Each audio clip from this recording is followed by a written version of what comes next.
السلام عليكم ورحمة الله وبركاته.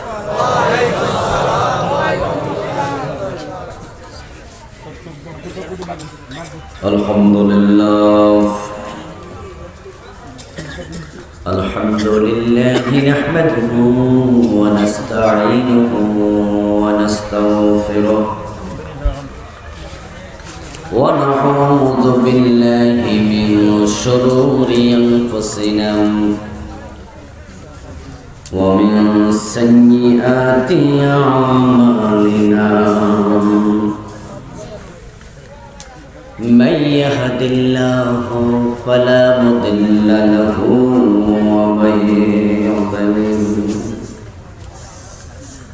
ومن يضلل فلن تجد له وليا مرشدا وأشهد أن لا إله إلا الله وأن محمدا عبده ورسوله أما بعد فقد قال الله تعالى في كلامه المجيد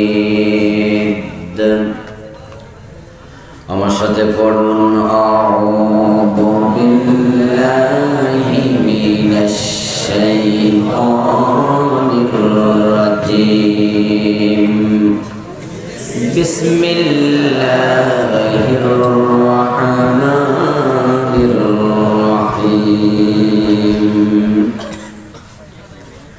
قل هل ننبئكم بالأخسرين أعمالا الذين ضل سعيهم في الحياة الدنيا وهم يحسبون أنهم يحسنون صنعا قال النبي صلى الله عليه وسلم ذاق طعم الإيمان من رضي بالله ربا وبالإسلام دينا وبمحمد نبيا ورسولا أو كما قال النبي عليه الصلاة والسلام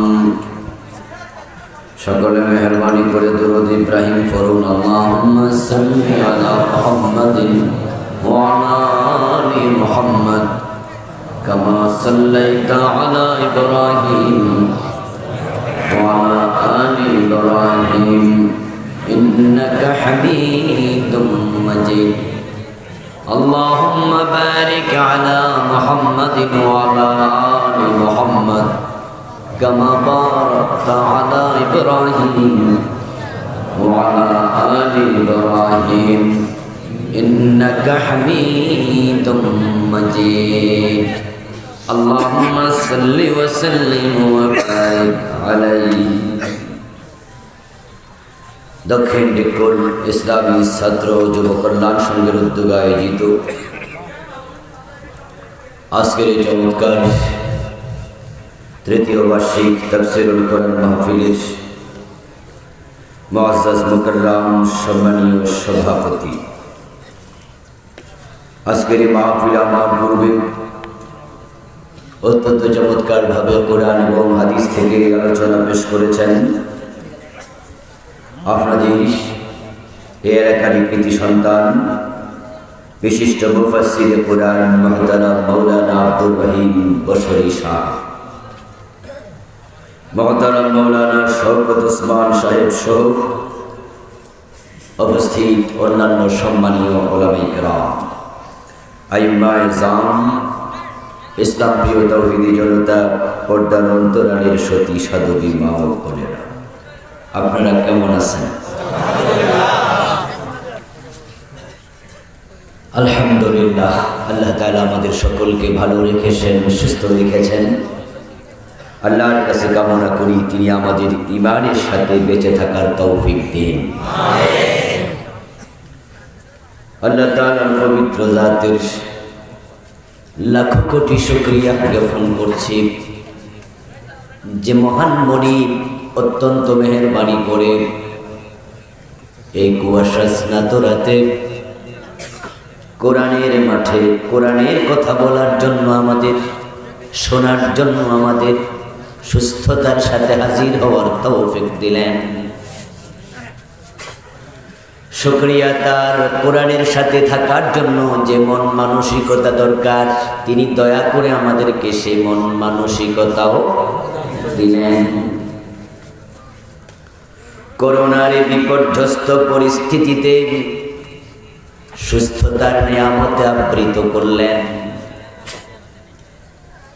এত সব নিয়ামতে যে মহান মনিব আমাদেরকে ধন্য করলেন। আমরা আলোচনা শুরুতে মন প্রাণ উজাড় করে অন্তরের সবটুকুন শ্রদ্ধা এবং ভালোবাসা দিয়ে আমাদের মনিব আল্লাহ তাআলাকে শুকরিয়া জানাই, কৃতজ্ঞতা জানাই। সবাই মিলে জোরে জোরে একবার কালিমাত শুকর করি, আলহামদুলিল্লাহ।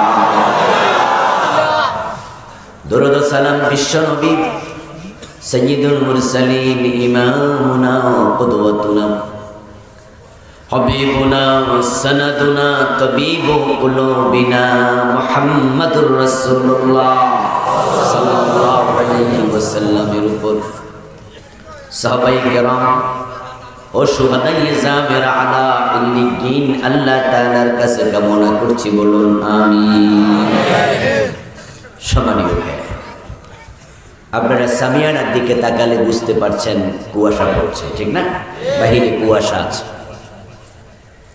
যদি আমাদের ভাইয়েরা এসে কুয়াশায় দাঁড়িয়ে কথা শোনা লাগে, অসুস্থ হওয়ার সম্ভাবনা আছে। ইতিমধ্যে আপনারা দেখতে পাচ্ছেন যে প্যান্ডেল ভরপুর হয়ে গেছে, আলহামদুলিল্লাহ। যদি আপনারা এই ফাঁকা জায়গাগুলো একটু পূর্ণ করেন তাহলে আমাদের বাইরের সুবিধা হবে, আমাদের কোনো ক্ষতি হবে না, অন্যের উপকার হবে। অন্যের উপকার করা দরকার আছে না?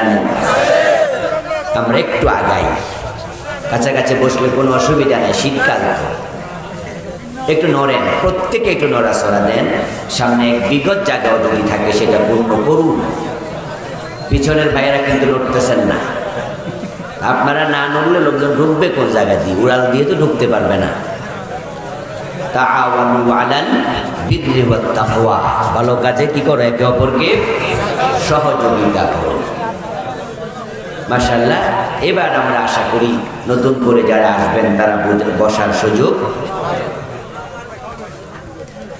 সম্মানীয় ভাইয়েরা, আমি আপনাদের সম্মুখে পবিত্র কোরআন মাজিদ থেকে সূরাতুল কাহফের 103 এবং 104 নম্বর আয়াতে কারিমা তিলাওয়াত করেছি। বিশ্বনবীর পবিত্র মুখ অনুসৃত একখানা ছোট্ট হাদিসে নববী পাঠ করেছি। আল্লাহ তাআলা তৌফিক দিলে এখান থেকে কিছু কথা বলবো। আমার তৌফিকি ইল্লা বিল্লাহ। আল্লাহ তাআলা সূরা কাহফের 103 এবং 104 নম্বর আয়াতে কি বলেছেন শুনুন। কুল হাল নুনাব্বিউকুম বিল আখসারিনা আমালা, হে নবী আপনি বলুন আমি কি তোমাদেরকে এমন কিছু মানুষের খবর দেব নাকি যেই মানুষগুলো আমলের দিক থেকে ক্ষতিগ্রস্ত,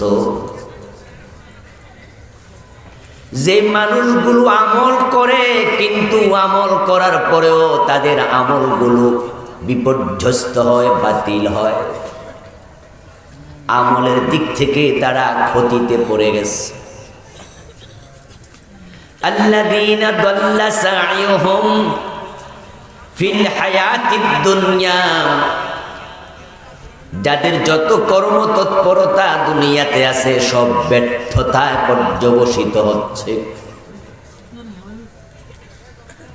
যাদের আমলগুলো ব্যর্থ, কোনো কাজে আসছে না, আমল নামায় লিখাই হয় না, কিন্তু তারা আমল করছে, এমন লোকের খবর দেব নাকি? ওয়াহুম ইয়াহসাবুন আন্নাহুম ইহসিনুনা সুনআ, কিন্তু তারা যে ক্ষতিগ্রস্ত এটা তারা বোঝে না। তারা মনে করে তারা যা করছে সব ভালো কাজই করছে।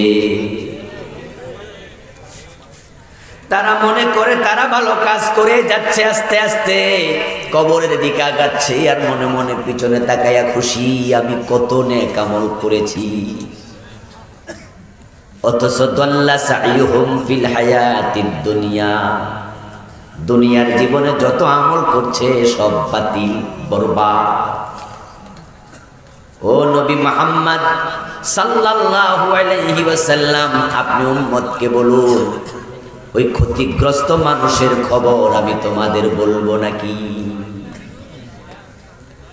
যারা আমল করে কিন্তু আমলগুলো কবুল হয় না, তাদের সকল কর্মতৎপরতা ব্যর্থ, ওই লোকগুলোর খবর আমাদের জানা দরকার আছে না নাই? কেন জানবেন? জানার কারণ হলো আল্লাহ না করুক নিজের অজান্তেও যদি তাদের তালিকায় আপনার নাম আমার নাম ঢুকে থাকে, উপায় নাই।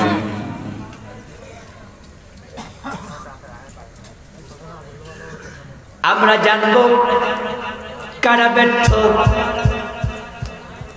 আর তাদের তালিকার মাঝে নিজের নাম অনুসন্ধান করব।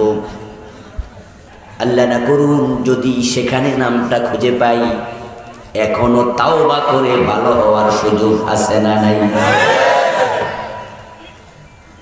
কিন্তু না জানা অবস্থায় যদি মৃত্যু হয়ে যায়, আল্লাহর সামনে হাজির হওয়ার পরে যদি আমল নামা এরকম ফাঁকা, সাদা কাগজের মতোই সাদা, একটা নেকো নাই, তখন আল্লাহর কাছে যদি বলি আল্লাহ আমি এখন বুঝছি, লাভ আছে? কিছু মানুষ না জেনে হাজির হবে, আল্লাহ তাআলা তাদের নেকের আমলনামা ডান হাতে, বদের আমলনামা বাম হাতে ধরায়া যখন দেবেন, তারা দেখবেন নেকের আমলনামা খালি। وَأَمَّا مَنْ خَفَّتْ مَوَازِينُهُ فَأُمُّهُ هَاوِيَةٌ, কোরআন আছে না? যাদের নেকের পাল্লা হালকা হবে আল্লাহ বলবে তাদেরকে জাহান্নামে ফেলে দাও। ফেরেশতাদেরকে বলবেন খুযুহু ফাগুল্লুহু সুম্মাল জাহিমা সাল্লুহু, তাকে ধরো, জাহান্নামের বেড়ি পরাও, হ্যান্ডকাপ পরায়া, ডান্ডা বেড়ি পায়ে দিয়া, গলার মাঝে শিকল লাগাইয়া জাহান্নামের মাঝখানে ফেলে দাও। এই কথা শোনার পরে লোকটা চিৎকার দিয়ে বলবে ওয়ালাউ আন্না লানা কাররাতান ফানাকুনা মিনাল মুমিনিন, হে আল্লাহ আমি তো নামাজ পড়েছি, 5 ওয়াক্ত নামাজ তো ছাড়ি নাই, আমল নামা খালি কেন? আমি তো রমজান মাসে রোজা কাজা করি নাই, আমি তো মসজিদে মাসে 500 টাকা চাঁদাও দিছি, এ মাহফিলে এসে মাঝখানে বসে তো মাহফিলও শুনছি, ও আমার রব কেন খালি? আল্লাহ বলবেন বান্দা তুই কি সূরা কাহফের 103 এবং 4 নম্বর আয়াত পড়স নাই, যেখানে আমি বলছি কিছু মানুষ আছে আমল করার পরও আমলগুলো কবুল হবে না। তুই তো তাদের তালিকার একজন। আল্লাহ বলেন আমল করে ব্যর্থ, আল্লাহর কথার মাঝে কোনো মিথ্যা আছে? ওমান আসদাকু মিনাল্লাহি কিলা ওয়ামান আসদাকু মিনাল্লাহি হাদিসা, আল্লাহর মতো সত্য বলার ক্ষমতা কারো নাই। আমি আল্লাহ তো বলছি কিছু মানুষ ব্যর্থ হবে, তুই তো তাদের একজন। তুই এই অপরাধ করছ যার কারণে তোর কোনো আমল আমি আল্লাহ কবুল করি নাই। লোকটা তখন বলবে আল্লাহ আমি আজকে বুঝেছি ওয়ালাউ আন্না লানা কাররাহ আই মাররাতান ওয়াহিদা, একটা বারের জন্য তুমি যদি আমাকে আবার দুনিয়ায় পাঠাও, ফানাকুনা মিনাল মুমিনিন, আমি মুমিন হয়ে আবার ফিরে আসবো। আমার একটা বারের জন্য পাঠাও, ফাইন উদনা ফাইন্না যালিমুন। আমি যদি কথা না রাখি, যদি আমি আবার সীমা লঙ্ঘনকারী হই, আমি অপরাধ আবার করি, যে অপরাধ করলে আমল বাতিল, সব শেষ, তাহলে ফাইন্না যালিমুন, আমি জালেম, আমি কইয়া গেলাম তুমি আমারে তখন যা মনে করো তাই করিও, তবে একটা বারের জন্য দুনিয়া আপাতত পাঠাও। এই কথা আমার না আল্লাহর। আল্লাহ কিয়ামতের চিত্র আলোচনা যেখানে করেছেন এটাও বললেন, কিয়ামতের দিন কিছু লোক আমার কাছে দরখাস্ত করবে, আমারে আরেকবার পাঠাও, আমি ভালো হয়ে যাব, আমি এখন বুঝছি আমি খারাপ, আমি ব্যর্থ। আপনাদের কাছে জানতে চাই, এই দরখাস্ত মঞ্জুর হওয়ার কোনো সম্ভাবনা আছে? সেদিন মানুষ বুঝবে, কিন্তু বুঝার কোনো মূল্য আর। কিন্তু আজকে যদি বুঝেন, আজকে বুঝলে ভালো হওয়ার সুযোগ আছে না নাই? ফেরেশতাদেরকে বলবেন তাকে বেড়ি পরায়া, ডান্ডা বেড়ি দিয়া, হাত করা পরায়া, গলায় শশি লাগাইয়া জাহান্নামের মাঝখানে ফেলে দে। জাহান্নামে গিয়ে দেখবে কি কষ্ট, তখন সে আল্লাহর কাছে সেখানেও বলবে, রব্বানা আখরিজনা মিনহা, ও আল্লাহ আমার এখান থেকে বের করে দাও, আমি এখানে থাকতে চাই না, আমাকে এখান থেকে বের করে দাও। আমার বন্ধু 40 বছর লাগাতার চিৎকার দিয়ে বলবে, আল্লাহ আমার একটু বের করে নাও। 40 বছর পরে আল্লাহ তাআলা আওয়াজ করবেন, কথা বলবেন, কালাক সাউফিহা ওয়ালা তুকাল্লিমুন। 40 বছর চিৎকার দেওয়ার পর আল্লাহ বলবেন, লাঞ্ছিত অবস্থায় পড়ে থাক, ওয়ালা তুকাল্লিমুন, আমার সাথে কোনো কথা আর বলবি না। একটা সময় ছিল তুই কথা বললে আমিও বলতাম, সুবহানাল্লাহ করেন, ফাযকুরুনি আযকুরকুম, একটা সময় তো ছিল, আমারে তুই স্মরণ করলে আমি তোরে স্মরণ করতাম। রাসূলুল্লাহ সাল্লাল্লাহু আলাইহি ওয়াসাল্লাম বলেন, মানুষ যখন নামাজে দাঁড়ায়, ইযা ক্বালা আলহামদুলিল্লাহি রাব্বিল আলামিন ক্বালা তাআলা হামাদানি আবদি,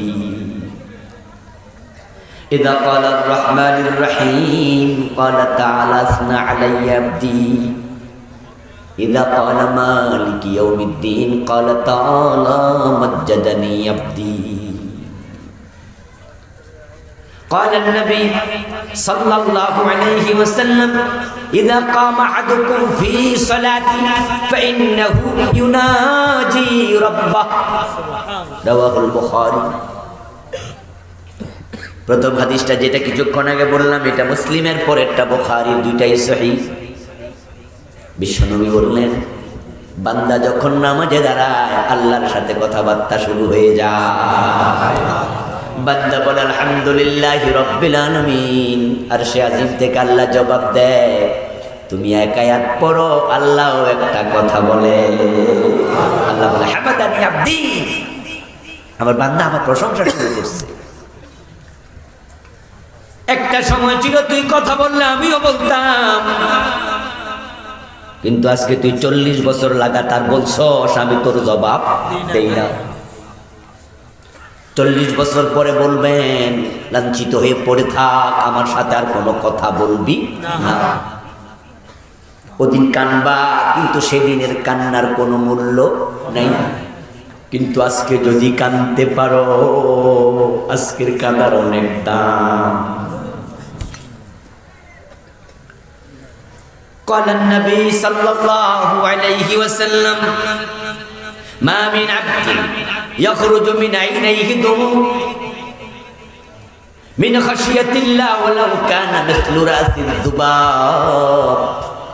আজকে যদি কানতে পারো আল্লাহর বান্দা, আল্লাহর ভয়ে, আর তোমার চোখ থেকে মাছির মাথা পরিমাণ ছোট্ট এক ফোঁটা পানি যদি বের হয়, হাত্তা ইউসিবা হাররা ওয়াজহিহি ইল্লা হারামাল্লাহু আলাইহিন নার, ওই চোখের পানিটার এত দাম, গণ্ডদেশ স্পর্শ করার সাথে সাথে আল্লাহ জাহান্নাম হারাম বানায়া দেয়।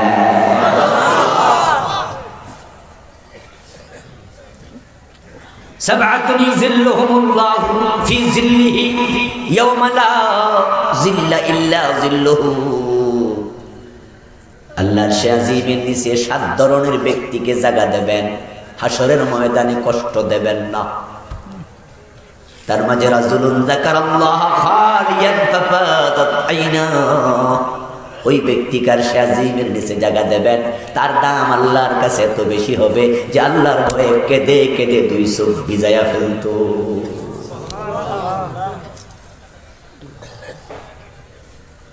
অতসাহালুন নার ইয়াবকুনা ফিন্নার, জাহান্নামীরা জাহান্নামে কাঁদবে, এমন কান্না করবে কান্নাহা জাদাওয়াত, তাদের চোখের পানি এমন ভাবে প্রবাহিত হবে, রাসূলুল্লাহ বলেন মনে হয় এটা একটা খাল, ছোট নদী। ফাতানকাতিউদ দুমু ফাতাখরুজুদ দিমা ফাতাকাররাহাল উয়ুন, চোখের পানি যেতে যেতে এক পর্যায়ে চোখের পানি শেষ, এবার রক্ত বের হতে থাকবে, চোখ ক্ষত বিক্ষত হয়ে যাবে। হাদিসের শেষ অংশে বিশ্বনবী বলেন, ও দুনিয়ার মানুষ, ও আমার উম্মাত, এত বেশি রক্ত এত বেশি পানি তার চোখ থেকে বের হবে, তুমি যদি একটা নৌকা সেখানে চালাইতে চাও তুমি নৌকাটাও চালাইতে পারবে, কিন্তু সেই কান্নার মূল্য 1 আনাও আর নাই।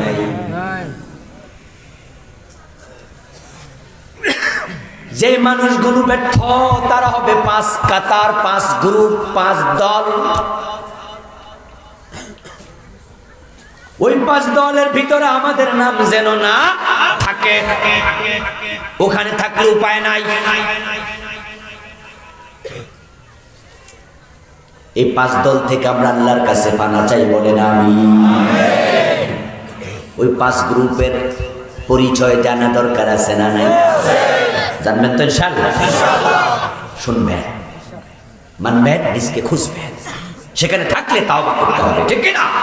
এবং তাওবাটা আজকে করতে হবে, সিদ্ধান্ত আজকে নিয়ে বাড়ি যেতে হবে। কারণ আমার আগের বক্তা বলছে মৃত্যুর কথা বলে নাই, মৃত্যু কবে আসে বলা যায় না, আজকেও আসতে পারে। আমরা 5 গ্রুপে থেকে মরতে চাই না। নিঃশ্বাসের কোনো বিশ্বাস নাই, 1 সেকেন্ডেরও ভরসা নাই, 1 সেকেন্ডের নেই ভরসা। মরণ ঘাড়ের পরে, বিপুল সম্পদ করছো জোড়ো বুক বিলাসের তরে, বুলবুল পাখির নেই এসেছিনু হেতা, বেঁধেছিনু বাসা বড়ই মমতায়, সময় হলে শেষ ছেড়ে পরিবেশ, যেতে হবে সেথায় নিয়তি যেথায়, হয়তো গাছতলায় না হয় বাসতলায়। এই জন্য আমরা ভালো হয়ে আল্লাহর কাছে যেতে চাই, ঠিক না? 5 গ্রুপ মানুষ ব্যর্থ, তার মাঝে 3 গ্রুপ হলো চরম ব্যর্থ, যাদের কখনো জান্নাত পাওয়ার সম্ভাবনা নাই।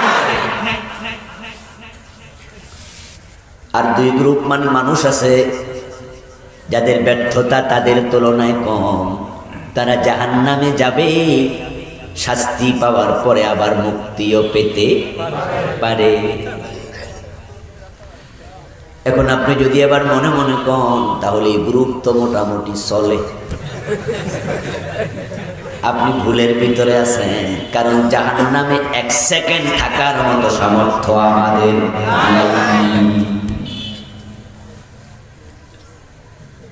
তুমি সেই পরিমাণ গুনাহ করো যেই পরিমাণ শাস্তি ভোগ করার ক্ষমতা তোমার আছে। জাহান্নামের 1 সেকেন্ড শাস্তি ভোগ করার ক্ষমতা কারো নাই।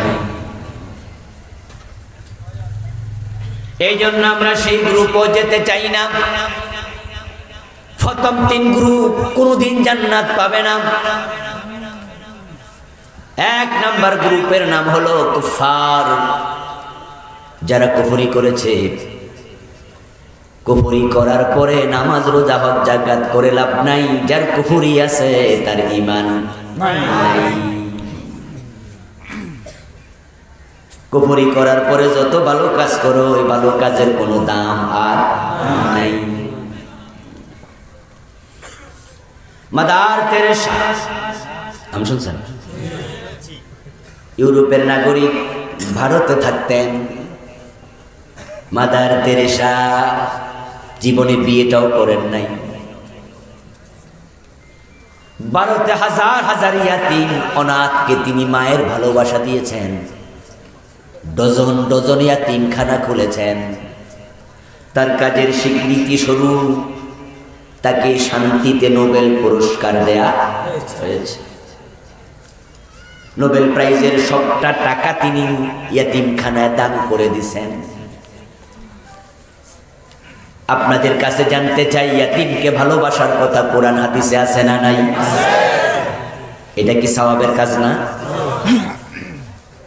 হাদিসে পাওয়া যায়, যদি কোনো ব্যক্তি কোনো ইয়াতীমের মাথায় হাত বুলাইয়া নেয়, তার হাতের তলদেশ দিয়ে যতগুলো চুল যাবে, বিকুল্লি শাওরাতিন হাসানা, প্রতিটা চুলের বিনিময়ে আল্লাহ অগণিত নেক লিখে দেন। বিকুল্লি শাওরাতিন 1 বছর, হাসানাত বহু বছর, চুল একটা, নেক অগণিত। ইয়াতীমের মাথায় শুধু হাত বুলালে পরে এত নেকি পাওয়া যায়? তাহলে ইয়াতীম লালন পালন করলে কত নেক। মাদার তেরেসা শুধু হাত বুলায় নাই, শত শত ইয়াতীমকে খাবার দাবার দিয়া বড় করছে। বিশ্বনবীর বক্তব্য, আনা ওয়া কাফিলুল ইয়াতীম কাহাতাইনি ফিল জান্নাহ। রাসূলুল্লাহ বলেন যে ইয়াতীমের লালন পালন করবে, ইয়াতীম 1 বছর, একটা ইয়াতীম বহু বছর আইতাম। আনা ওয়া কাফিলুল ইয়াতীম কাহাতাইনি ফিল জান্নাহ। যদি কেউ একটা ইয়াতীমের লালন পালন করে, তার পুরস্কার হলো আমি নবী এবং সে পাশাপাশি জান্নাতে থাকবো। একটা ইয়াতীম লালন পালন করলে নবীর পাশে জান্নাত পাওয়া যায়। মাদার তেরেসা লালন পালন করছে অনেক ইয়াতীম, তাই সে ফেরদাউস জান্নাতটা পাইয়া গেছে, ঠিক না? ইয়াতীম পালন করা নেক আমল, ভালো কাজ, কিন্তু কিছু মানুষের ভালো কাজ কবুল হবে না, কারণ সে কাফের, ঠিক না? আল্লাহর বিধান মানে না, লা ইলাহা ইল্লাল্লাহ, এই কালেমা সে গ্রহণ করে না।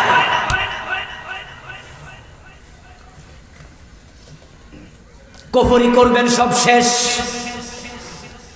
ঈমান হলো 1-এর মতো, নেক আমল হলো ডান পাশে শূন্যের মতো। ঈমান যদি থাকে, প্রতিটা নেক আমল কমপক্ষে 10 গুণ হয়, কারণ ঈমান তো 1, আমল হলো ডান পাশের শূন্য, তাই প্রতিটা আমলের সওয়াব কমপক্ষে 10 গুণ। 10-এর নিচে মুমিনের আমল নামায় কোনো সংখ্যা লেখা হবে না। মান জাআ বিল হাসানাতি ফালাহু আশরু আমসালিহা।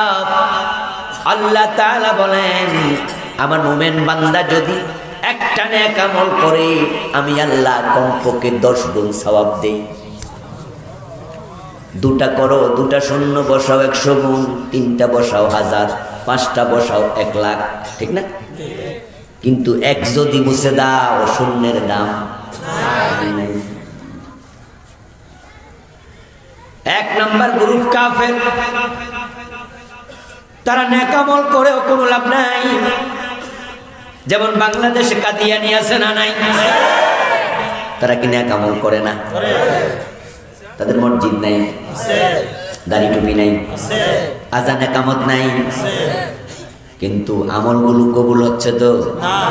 জান্নাত পাবে? তারা মুমিন না কাফের? তাদের নেক আমল সব ব্যর্থ। যদি আপনিও কাফের হন, উপায় নাই। মনে মনে ভাবছেন কি হুজুর কয় কি আমরা কেমনে কাফের? তো কাদিয়ানির কাছে জিগাইলে হেরাও কইব আমরা কেমনে কাফের।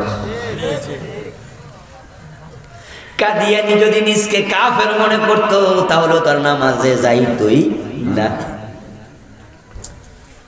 আমার ভাই কাদিয়ানিরা নিজকে মুমিন দাবি করে,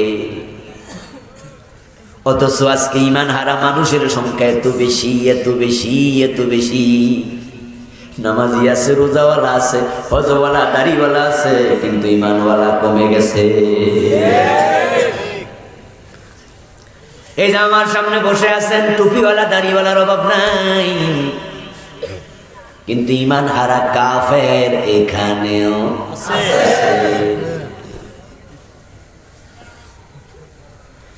আল্লাহর হাবিব বলছেন ইয়াতি আলান নাস জামান ইয়াজতামিউনা ফিল মাসাজিদ লাইসা ফীহিম মুমিন। এমন একটা জামানা আসবে মানুষগুলো মসজিদে জামাতে নামাজ পড়বে, কিন্তু ওই মসজিদে একজনও মুমিন থাকবে না। কাদিয়ানীদের মসজিদে ইমামও কাদিয়ানি, মুয়াজ্জিনও কাদিয়ানি, মুসল্লিও কাদিয়ানি, নামাজ পড়লো জামাতে, কিন্তু একটা মুমিনও নাই। রাসূলের হাদিসটা কেমনে মিলে গেছে? সহিহ মুসলিম আসছে, রাসূলুল্লাহ বলেন ইউসবিহুর রাজুলু মুমিনান ফায়ুমসি কাফিরা। ওই জামানার মানুষগুলো সকালবেলা মুমিন থাকবে, সন্ধ্যাবেলায় কাফের হয়ে যাবে। আল্লাহর হাবিব আরেক হাদিসে বলেন আস-সাবিরু মিনহুম আলা দীনিহি কাল কাবিদ আলাল জামার। ওই জামানার মানুষগুলো দ্বীনের উপরে টিকে থাকা হাতের মাঝে আগুনের কয়লা রাখার মতোই কঠিন হবে। আপনাদের কাছে এবার জানতে চাই, সে জামানা আসবে না এসে গেছে? যারা দিনের উপরে টিকে থাকতে চায় তারা বাড়িতে ঘুমাতে পারে না, তাদের ব্যবসা প্রতিষ্ঠান থাকে না, বুলডোজার দিয়ে ভেঙে ফেলা হয়, তাদের চাকরি চলে যায়, দিনের কারণে জেলে দেওয়া হয়, দুঃসারা ফাঁসির রশিতে ঝুলানো হয়।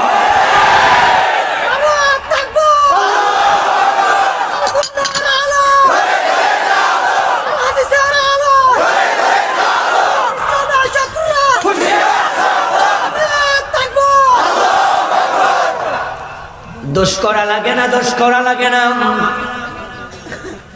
40 বছর পর্যন্ত তামাম দুনিয়ায় কোরআনের তাফসীর করছে। বাংলাদেশে তাফসীর মাহফিলের সংস্কৃতি যিনি চালু করেছেন, ওয়াজ নসিহত আগেও ছিল কিসসা কাহিনী দিয়ে ভরপুর, কিন্তু সরাসরি কোরআন থেকে তাফসীর যিনি শুরু করলেন, কিসসা কাহিনী না বলে বিষয় ভিত্তিক কোরআনের আলোচনা, হাদিসের আলোচনার পুরোধা তামাম দুনিয়াতে বাঙালি যেই দেশগুলোতে আছে প্রায় সবগুলা দেশে কোরআনের তাফসীর করছে। মুফাসসিরে কোরআন বললে বাংলাদেশের মানুষ শুধুমাত্র যাকে চিনে বিনা অপরাধে দর্শনের মামলায় জেলখানায় রাত কাটাচ্ছে।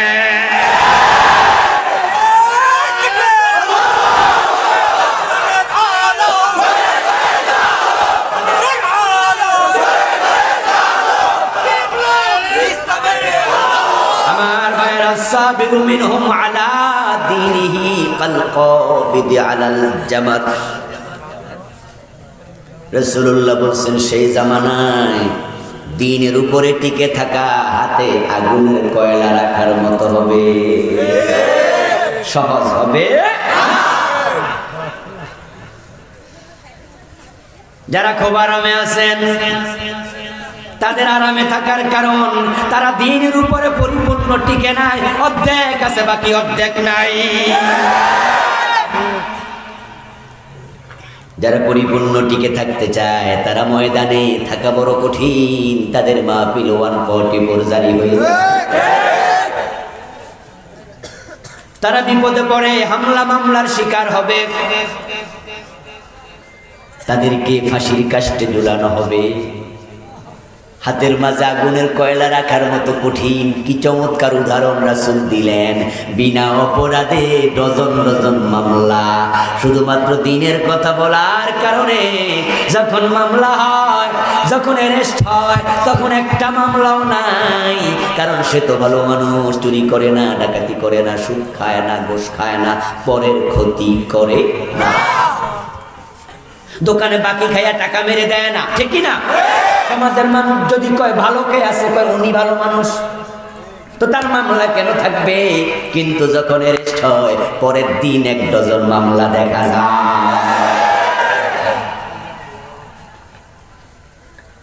দিনের উপরে টিকে যারা থাকবে তাদের কঠিন অবস্থা হবে। ওয়ালা নাবলুওয়ান্নাকুম বিশাইয়্যিম মিনাল খাউফ, তাদের টেনশন থাকবে, ঠিক কি না? আরে কখন জানি ধরে, কত জানি। চাকরি চলে যাবে, ওএসডি হয়ে গেছে, সরকারি চাকরি থেকে বাদ দিয়ে দেওয়া হয়েছে, মনে আছে না? না, গুম হয়ে যায়, গুম। সরকারি অফিসার, অনেক বড় অফিসার, চাকরি বাতিল, পরে গুম। কোথায় আছে এখন আমরা জানি না। ওয়ানাকসিম মিনাল আমওয়াল ওয়াল আনফুসি ওয়াস সামারাত, জান চলে যাবে, মাল চলে যাবে, বিপদে পড়ে যাবে।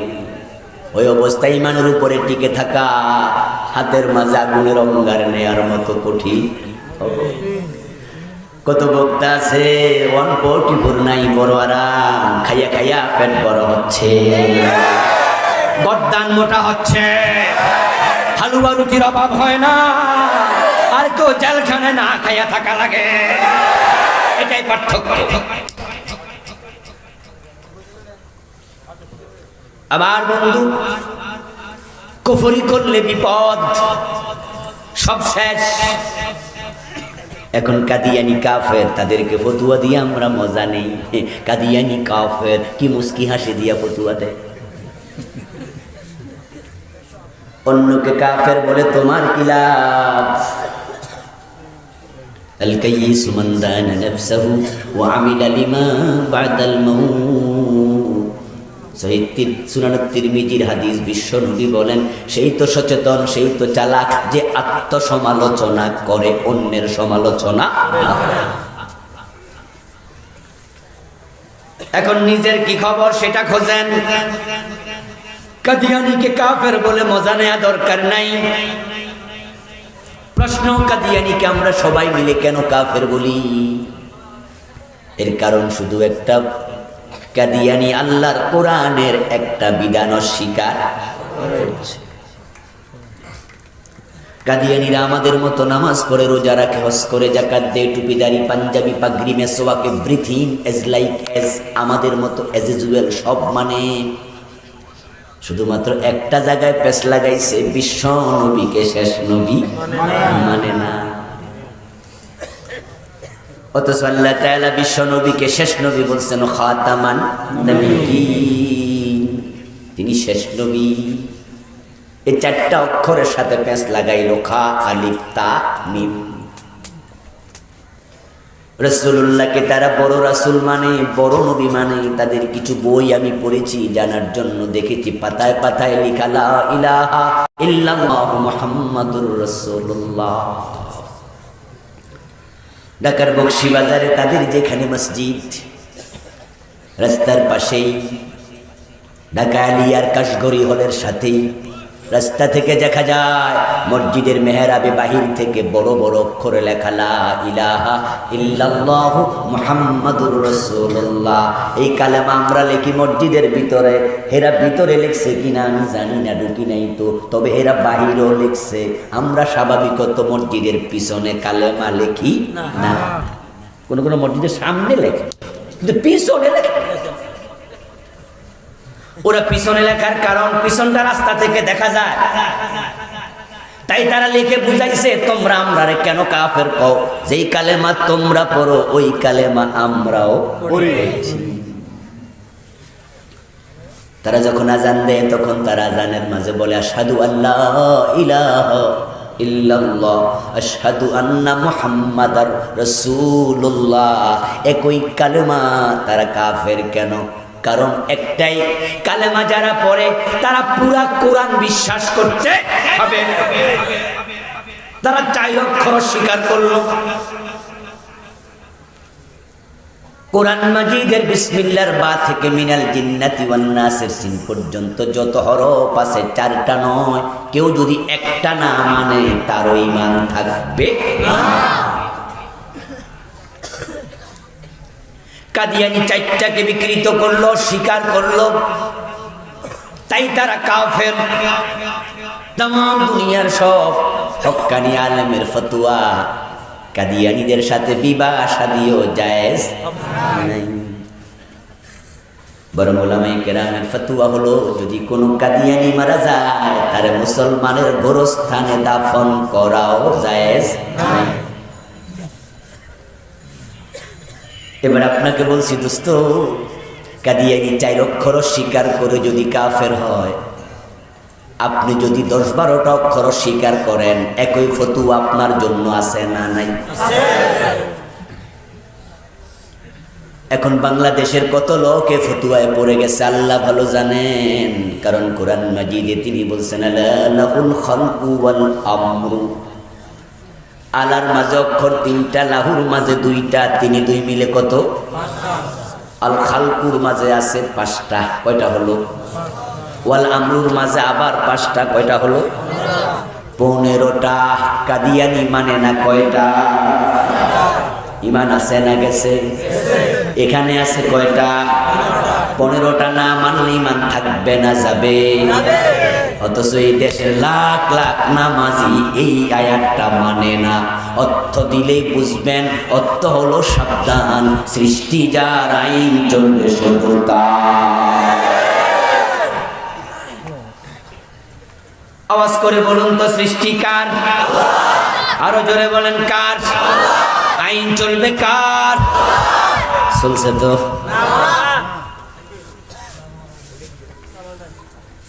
এই যে চলল না, কারণ এই দেশের মুসলমানদের মাঝে লাখ লাখ নামাজি পাওয়া যায় যারা আল্লাহর আইন মানে না, মানতেও চায় না, যারা আল্লাহর আইনের কথা বলে উল্টা রাজাকার বলে গালি দিয়া দেয়।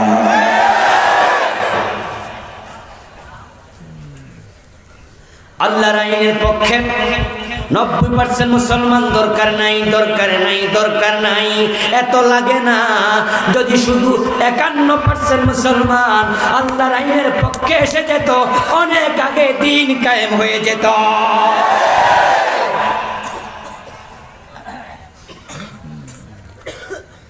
আমাদের অবস্থা হয়ে গেল কাজীর গরুর মতো। কিতাবে আছে, গোয়ালে। এই যে আমার হাতে কাগজ, যদি আমি এখানে লিখি সরাইয়া বড় সুগার দন্তান্ন, উচ্চারণ কি হবে? কথা বলে না কেন ভাই? যদি লিখি এখানে পোয়াকার পা নরসিকান্নি, কি হবে উচ্চারণ? পানি লিখলে কি এটা ভিজবে? আগুন লিখলে কি পুড়বে? এর কারণ লেখায় আছে, বাস্তবে বাস্তব আগুন হলে লেখা লাগে না, পুড়ে যায়। বাস্তব পানি হলে লেখা লাগে না, ভিজে যায়। 90% মুসলমান ভোটার তালিকা আছে, বাস্তবে যদি 51% থাকতো দিন কায়েম হয়ে যেত।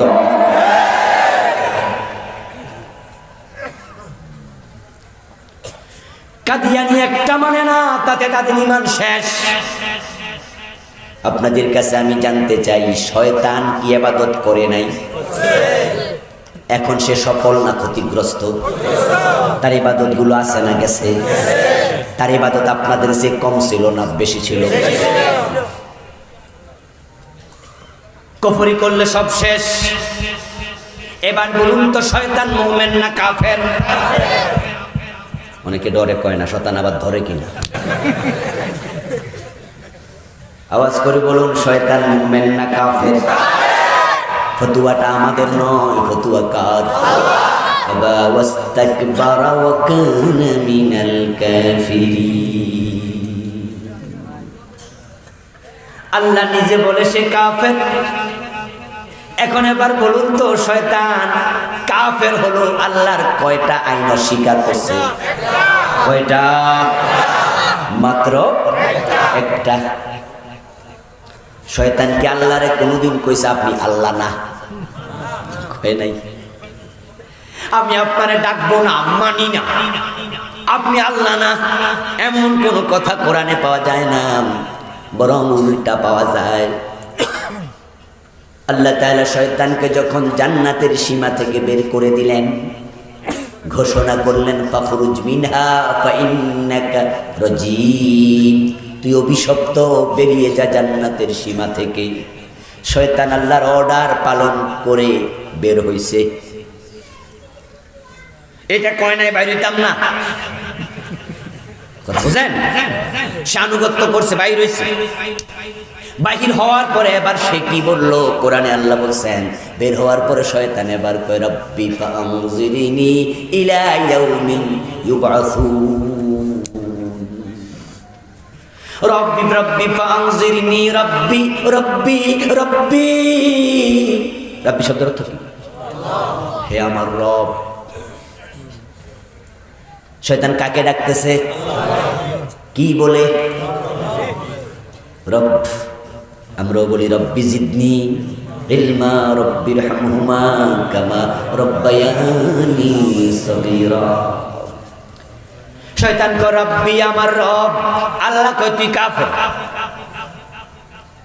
এরপরে শুধু রবকে ডেকে ক্ষান্ত হয় নাই, আমারে কিয়ামত পর্যন্ত হায়াত দাও। শয়তান দোয়া করে কার কাছে? কথা বলেন, কার কাছে চায়? আরে নামাজি মুসলমান সন্তান না হলে খাজা বাবার কাছে চায়, এমন নামাজিও আছে না? শয়তান হচ্ছে অনেক বালা, কারণ শয়তান বোঝে চাওয়া লাগবে কার কাছে। শয়তান শয়তান হইয়া আল্লাহর কাছে চায়, আর তুমি খাজা বাবার কাছে চাও। শয়তান বলে আমার রব আমারে হায়াত দাও কিয়ামত পর্যন্ত। আল্লাহকে ঠিক আছে যা, ইন্নাকা মিনাল মুনজারিন, তোরে কিয়ামত পর্যন্ত হায়াত দিলাম। শয়তান আল্লাহকে রব বলে ডাকে, তারপরও সে কাফের হলো। কারণ একটাই, সে রবকে রব ডাকে কিন্তু রবের অর্ডার পালন করে না। আল্লাহকে আদম রে সিজদা দাও, সে কয় না আনা খায়রুম মিনহু, আমি কেন দেব, আমি তার চেয়ে বড়। শয়তান আল্লাহর একটা আইন মানে নাই, ঈমান শেষ। এবার আপনার আওয়াজ করে বলতে হবে শয়তান মানে নাই কয়টা? চোর ধরে হাত কাটার আইন কোরআনে আছে না নাই? স্বাধীনতার পরে মানছেন কয়দিন? ডাকাত ধরে শুলে দাও কোরআনে আছে না নাই? কয়দিন দিছেন? জেনা করলে, বিবাহিত হলে পাথর মারো, বিবাহিত হলে 100 বেত লাগাও, ইসলামে আছে না নাই? সূরা নূরে আল্লাহ বলছে 100 বেত লাগাও, লাগাইছেন কয়দিন? মদ পান করলে 80 বেত লাগাতে হবে, ইসলামে আছে না নাই? বাংলাদেশে মদ আছে না নাই? কয়দিন লাগাইছেন? আল্লাহ ছাড়া কারো হুকুম চলবে না, আদালত চলবে আল্লাহর হুকুমে, মসজিদ চলবে আল্লাহর হুকুমে, গণভবন, বঙ্গভবন, সচিবালয়, মন্ত্রণালয় সব চলবে আল্লাহর হুকুমে। কয়দিন চললো? চলে নাই, চলে নাই। শয়তান একটা স্বীকার করে ঈমান শেষ। আর আমরা ডজন ডজন বাদ দিয়া মোষের তেল দিই, জান্নাতের কাঁঠাল খাবো, কষ্ট যেন না লাগে।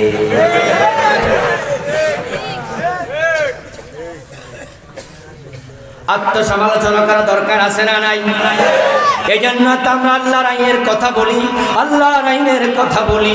আমরা যারা বলি আমরা জানি, আমরা বললে আল্লাহর আইন কায়েম হয়ে না যাবে না, নাও যেতে পারে, হতে পারে আমি না দেখে মরে যাব। তারপরও বলতে থাকি একটা কারণে, আমি আল্লাহর কাছে যেন ধরা পড়ে না যাই।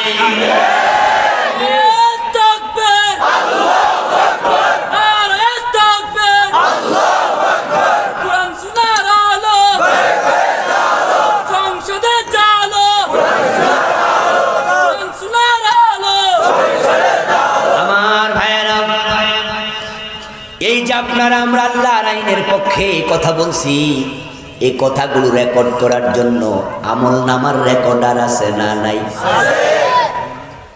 মা ইয়ালফিজু মিন কাউলিন ইল্লা লাদাইহি রাকীবুন আতীদ। আল্লাহ তাআলা বলেন তোমার দুই ঠোঁটের মাঝখান দিয়ে যে শব্দটা বের হয় সেটাই রেকর্ড হয়। وكل إنسان ألزمناه طائره في عنقه ونخرج له يوم القيامة كتابا يلقاه منشورا। কথা কি বুঝে আসে? কোনটা একটু সমস্যা আছে, এই জন্য বুঝতে একটু হয়তো কষ্ট হবে। বুঝে আসে তো? আল্লাহ বলেন প্রত্যেকটা মানুষের গর্দানে আমি রেকর্ডার দিছি, সব রেকর্ড হয়।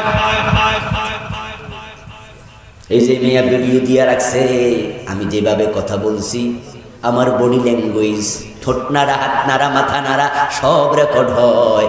আল্লাহকে আমি তোর গর্দানের মাঝে একটা রেকর্ডার বসাইয়া রাখছি। অনুখরিজু লাহু ইয়াউমাল কিয়ামাহ, তোর গর্দান থেকে এটা আমি বের করব কোন দিন? কিয়ামতের দিন। কিতাবা, বই আকারে, বই আকারে। ইয়ালকাহু মানশুরা, সে খোলা পাবে, একবারে খোলা বইয়ের মতো পাবে। আমি তখন বলবো ইকরা কিতাবাক কাফা বিনাফসিকাল ইয়াউমা আলাইকা হাসিবা। সুবহানাল্লাহ। তোর আমল নামা তুই আমার শোনা। আলহামদুলিল্লাহ, আলহামদুলিল্লাহ।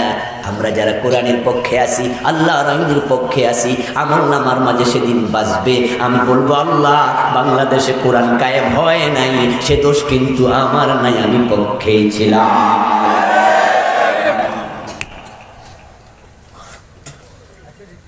এখন আপনারা যারা কোরআনের পক্ষে নাই,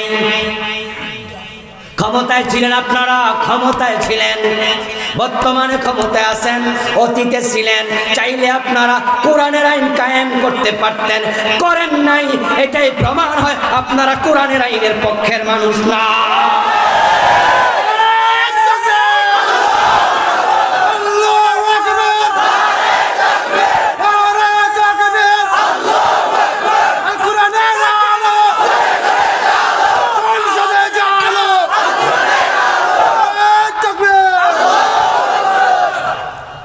আমার ভাইয়েরা,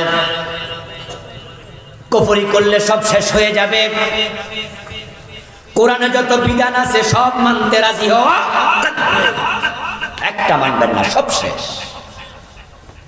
আপনি মনে মনে বলবেন হুজুর আপনারা ডাকাত থেকে দাওয়াত দিয়ে শেষ করতে আনছি। আমি বলবো দোস্ত, হ্যাঁ আমি তো আপনার হিতাকাঙ্ক্ষী, এই কাজ করলে শেষ হয়, এটা বললে আপনি সতর্ক হওয়ার সুযোগ আছে। এই জন্য আপনারা যারা কোরআনের আইনের পক্ষে এখনো নাই, আজকে আসা দরকার আছে না? না, আজকে সিদ্ধান্ত নিতে হবে যে আমি এখন থেকে অন্য জায়গায় আর নাই। আপনি যদি নাও আসেন, আপনারে পাবলিকে ধাক্কাইয়া পাঠাবে, না যাইয়া বাংলাদেশে কমপক্ষে উপায় নাই। শুধু মইরা দেখেন, আপনার দলের নেতারাই আপনারে সাজাইয়া গুজাইয়া গোসল দিয়া যখন কবরে রাখবে, তখন নিজের দল থেকে বহিষ্কার করে বলবে বিসমিল্লাহি ওয়া আলা মিল্লাতি রাসূলিল্লাহ, আল্লাহর নামে তোমার রাসূলের দলে দিলাম, আমরা দলে আর তুমি যাইবা কই? কলানোর জায়গাও না। রাসূলের দলে যেতে হবে, ঠিক কি না? রাসূলের দল মানে কোরআনের দল। বিশ্বনবী যখন মদিনার প্রেসিডেন্ট হলেন, উনার দল যখন রাষ্ট্র ক্ষমতায় গেল, তখন আবু জাহেলের আইন আর চলবে না। কায়েম হয়ে গেল চোর ধরে হাত কাটা শুরু, ডাকাত ধরে সুরে দেয়া শুরু, জেনামার করলে পাথর মারা শুরু, 100 বেত লাগানো শুরু, মদ খাইলে 80 বেত লাগানো শুরু। আমার বন্ধু, রাসূলের দল মানে কোরআনের দল, রাসূলের দল মানে হাদিসের দল। এখন আপনি তো কোরআন হাদিসের দলে নাই, আপনি আছেন পাবলিকের দলে। এর কারণ হলো আপনারা বুঝেন, যদি কোরআন কায়েম হয় আমাদের বাটপারি চলবে না। আমরা গমের টাকা লুট করে খেতে পারবো না, আমরা টেন্ডারবাজি করতে পারবো না, আলগা জায়গায় থেকে ইয়াবার ব্যবসা করা যাবে না। পাবলিকরে বুঝাই যে না, আমরা মতো সৎ কে আছে, তলে তলে ইয়াবার ব্যবসা করে, ক্ষমতার দাপট দেখা। সিনেমা হল থাকবে না, সুদী ব্যাংক থাকবে না। দিন কায়েম হলে তোমাদের সিটারিগুলো মানুষ দেখে ফেলবে, তোমরা গাঁজা টানতে পারবা না। আল্লামা সাইদি বলছিলেন, দিনের বিরোধিতা করার কারণ তো দিন কায়েম হলে আর বোতল খাওয়া যায় না।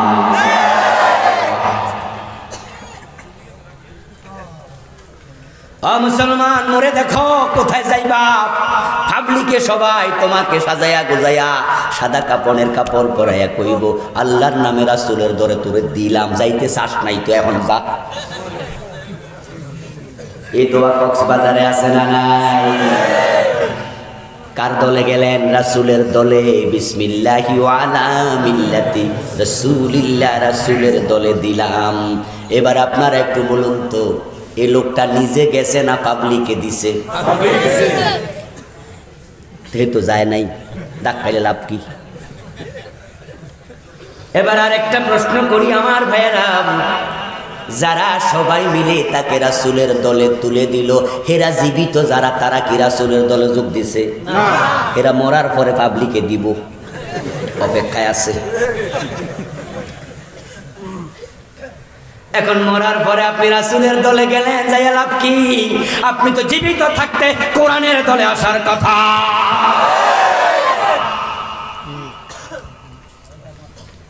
আরে ভাই, আপনি যদি দলের কর্মী হন, ভোটের একদিন পর্যন্ত কাজ করেন, ভোট যদি শেষ হইয়া যায়, কিসের কাম? ঠিক না? নির্বাচনের আগের দিন তালামার্কা তালামার্কা তালামার্কা, নির্বাচনের পরের দিন বটগাছওয়ালার কাছে যাইয়া কয়, চা খাওয়ান, আমি আপনার দলে আজকে যোগ দিতে আইছি। বটগাছওয়ালা কইব, চা না থাপ্পড় খাও, কালকে কইছিলা। ঠিক না? ঠিক বলবে কিনা? আমি কালকে কইছিলাম, নির্বাচনের পরে আইছো তুমি। এখন আপনি যে গেলেন রাসূলের দলে, রাসূল আপনাকে কেন নেবে? কেন নেবে? মরা লাশ তো মা বাবা বউ ছেলে মেয়ে গ্রহণ করে না, একা একা প্রিয়তমা স্ত্রী এক রাত মরা লাশ পাহারা দেয় না। যে প্রিয়তমাকে ছাড়া তুমি আলাদা ঘুমাইতা না, মরে দেখো তোমার লাশ একা একা সেও পাহারা দেবে না। মরার পরে তোমার কোনো দাম নাই, বরং সবাই মিলে তাই তোমাকে আউট করে দেয়, তাড়াতাড়ি বাঁশ কাট। সাদা কাপড়ের কাপড়ের জন্য বাজারে যা, মাইক নামাইয়া দে, পাবলিকের ডাক, তাড়াতাড়ি আউট কর।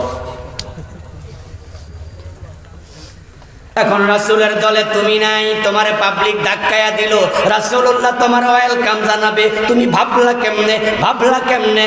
রাসূলের দলে কবরে যাওয়ার আগে চলে আসো, কোরআনের দলে চলে আসো। দেশে ইসলাম কায়েম হোক আর না হোক তোমার ক্ষতি নাই।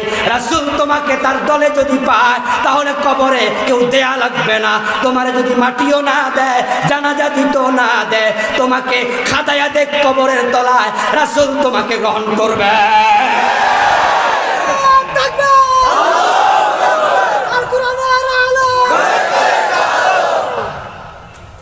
প্রথম গ্রুপ শেষ, 5টা গ্রুপ আছে, 5টাই তো কোয়া লাগবে। দ্বিতীয় নাম্বার গ্রুপের নাম হলো মুশরিক। শিরিক করলে জান্নাত পাওয়ার সম্ভাবনা নাই। কোরআনের বক্তব্য, আল্লাহ তাআলা বলেছেন, মান ইউশরিক বিল্লাহি ফাকাদ হারামাল্লাহু আলাইহিল জান্নাহ ওয়া মাওয়াহুন নার ওয়া মা লিয-যালিমিনা মিন আনসার। আল্লাহ তাআলা বলেন, যে ব্যক্তি আল্লাহর সাথে শিরিক করে, আল্লাহ নিজে জান্নাত হারাম করে। বলেন নাউযুবিল্লাহ।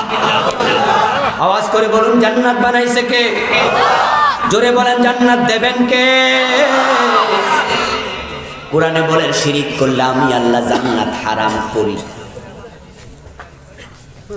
আল্লাহ জান্নাত হারাম করলে কোন নবী রাসূলও জান্নাত দিতে পারবে না। নবীর জান্নাত কার হাতে? আওয়াজ করতে হবে, নবীর জান্নাত কার হাতে?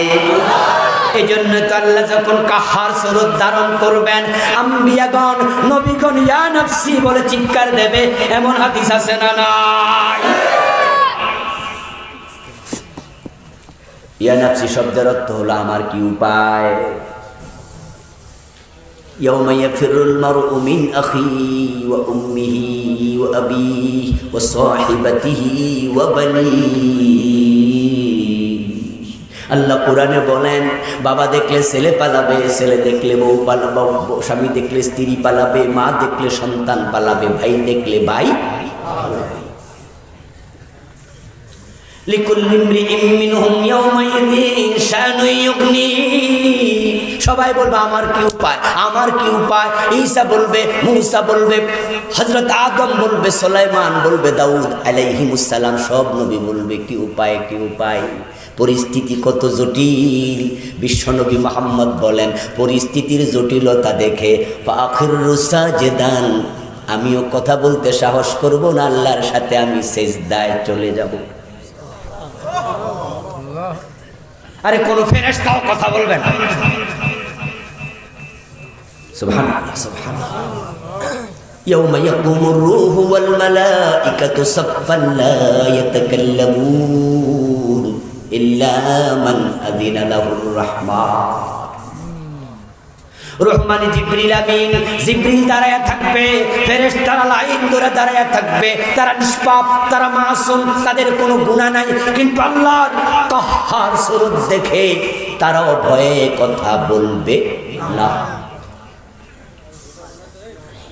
আজর জাহান্নামী হবে, ইব্রাহিম আলাইহিস সালাম বাবাকে বাঁচাতে পারবেন না। অথচ ইব্রাহিম কোন নবী? ইব্রাহিম কোন নবী? দুরূদ শরীফ আমরা যখন পড়ি, সিস্টেম দেখেন, আল্লাহুম্মা সাল্লি আলা মুহাম্মাদ ওয়া আলা আলি মুহাম্মাদ কামা সাল্লাইতা আলা ইব্রাহিম। ইব্রাহিমের কথা বলা হচ্ছে, নবী মুহাম্মদ বলেন এমন ভাবে পড়ো, হে আল্লাহ মুহাম্মাদের উপর রহম করো, তার পরিবারের উপর রহম করো, যেমন রহমত তুমি ইব্রাহিমের উপর করেছো। ইব্রাহিম তো সেই নবী, সহিহ বুখারীতে এসেছে, রাসূলুল্লাহ সাল্লাল্লাহু আলাইহি ওয়াসাল্লাম বলছেন, আল্লাহ তাআলা সব মানুষকে কিয়ামতের দিন উলঙ্গ তুলবেন, হুফাতাও ওয়া উরাতাও ওয়া গুরলা। কারো গায়ে কাপড় থাকবে না, পায়ে জুতা থাকবে না, খতনা থাকবে না, সবাই উলঙ্গ উঠবে। আমি নবী মুহাম্মদ সেদিন কাপড়বিহীন থাকবো, আমারও কাপড় থাকবে না। তবে আল্লাহ জান্নাতের কাপড় আমাদেরকে পরাবেন। শুরু করবেন ইব্রাহিম নবীকে দিয়ে। এটাকে ফজিলাতে জুজি বলা হয়। রাসূলুল্লাহ সব নবীর সেরা নবী, এটা ফজিলাতে কুল্লি। কিন্তু কাপড় পরানোর ক্ষেত্রে ইব্রাহিম এক নাম্বার, কারণ ইব্রাহিম বিশ্ব নবীর বাবা। মিল্লাতা আবিকুম ইব্রাহিম হুয়া সাম্মাকুমুল মুসলিমিন। এই মিল্লাতা আবিকুম শব্দের ভিতরে নবী মুহাম্মদ শামিল। উনি সবার বাবা, এই জন্য তাকে এক নম্বরে কাপড় পরাবেন আল্লাহ। এত সম্মানিত নবী, কিন্তু বাবা আজরকে জান্নাতে নিতে পারবেন না, কারণ আজর ছিল মুশরিক। আজর মূর্তি পূজা করত। মূর্তি পূজা যে করে তার ঈমান থাকে না, ঈমান থাকে না। মুমিনের সাথে মূর্তির কোনো সম্পর্ক থাকে না। ঈমান আনার পরে মূর্তির সাথে সম্পর্ক রাখা যাবে না। আজকে বাংলার মুসলমান নতুন করে ভাস্কর্যের নামে মূর্তির দিকে আগাচ্ছে।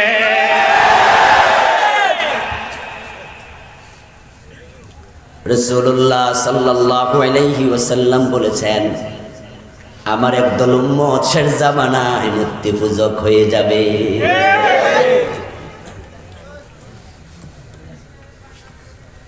এখন তারা বলছে না না না, আমরা তো মূর্তি বানাই না, আমরা ভাস্কর্য বানাই। এই বক্তব্য ওই ব্যক্তির মতো যে বলে আমি সুদ খাই না, ইন্টারেস্ট খাই। এমন কিছু লোক আছে না নাই? ওনারা বলতেছেন আমরা ভাস্কর্য বানাই। আজকে দেখলাম এক মহিলা মুফতি বক্তৃতা দিচ্ছে। ওই মহিলা মুফতি বক্তৃতা দিতে গিয়া তিনি বলতেছেন মানুষ তো সূর্যের পূজা করে, তাই সূর্যের দিকে তাকাইলে শিরিক হয় নাকি? সূর্যের ছবি আঁকলে কি শিরিক হবে? মানুষ তো গাছপালার পূজা করে, গাছপালা যদি কেউ দেখে তাকায় অথবা লিখে আঁকে শিরিক হবে নাকি? আজীব প্রশ্ন। জাহেলে মুরাক্কাব কাকে বলে? আমরা তো প্রাণীর ছবি আঁকতে নিষেধ করছি।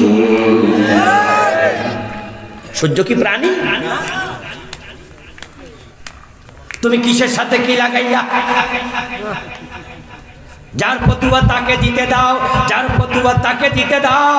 সূরা ফাতিহা বিশুদ্ধ করে পারবা না, আলাম তারার ব্যাখ্যা জিগাইলে ওযু ছুটে যাবে। তোমাকে ফতুয়ার অধিকার দিয়েছে কে?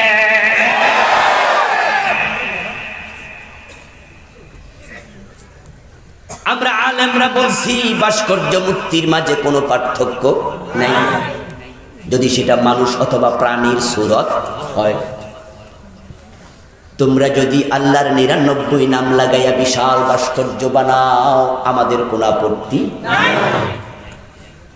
সৌদি আরবে যেভাবে কোরআনের রেয়াল বসানো হয়েছে, তোমরা যদি কক্সবাজার ঢোকার রাস্তায় রেয়াল বানায়া দাও, ঢাকার রাস্তায় রেয়াল বানায়া দাও, কোরআনের সুন্দর সুন্দর ভাস্কর্য লাগাইয়া দাও, আমরা তোমাদেরকে ধন্যবাদ জানাবো। কিন্তু আমরা তো নিষেধ করছি মানুষের ছবি ভাস্কর্য আকারে স্থাপন করা যাবে না। এবার বলুন তো, ঘরের মাঝে আপনার বাবার ছবি যদি আপনি টানায়া রাখেন অসুবিধা আছে না নাই? ছবি বাদ, এবার যদি বাবার একটা মূর্তি বানায়া রাখেন অসুবিধা কম না আরো বেশি? হাদিসে আছে লা তাদখুলুল মালাইকাতু বাইতান ফীহি কালবুন আও তাসাবির। সেই ঘরে রহমতের ফেরেশতা প্রবেশ করে না যেই ঘরে কুকুর অথবা ছবি থাকে। ছবি ঝুলাইয়া রাখলে যদি রহমতের ফেরেশতা ঘরে না থাকে, রাস্তার মোড়ে মোড়ে বানায়ও না, দেশটা থেকেই রহমত চলে যাবে। কেন বোঝো না ভাই? ইসলামের এগুলো তো অনুমোদন নাই। বলে না না, দুটা দু জিনিস, পার্থক্য কই? আমি তো দেখি না। আপনাদের এলাকায় হিন্দুদের মন্দির আছে কিনা? মন্দিরে গেলে দেবদেবী আছে না? কালীর মূর্তি, কালীর মূর্তির নাক আছে না নাই? তো রাস্তার মোড়ে যে নেতার ছবি তার নাক আছে না নাই? কালী মূর্তির মাথা আছে না নাই? তো নেতার ভাস্কর্যে মাথা আছে না নাই? কালীর হাত আছে না নাই? নেতার হাত আছে না নাই? কালীর বডি আছে না নাই? নেতার ভাস্কর্যের বডি আছে না নাই? তো পার্থক্যটা কই? তবে কালকে একজন আমারে কইছে, আমার মনে হয় আমার আইয়ুব মোল্লা ভাই কইছে, হুজুর পার্থক্য কিন্তু একটা আছে। আমি কই কি? কই মূর্তির পিছনে বাঁশ দেয়, ভাস্কর্যের পিছনে দেয় রং।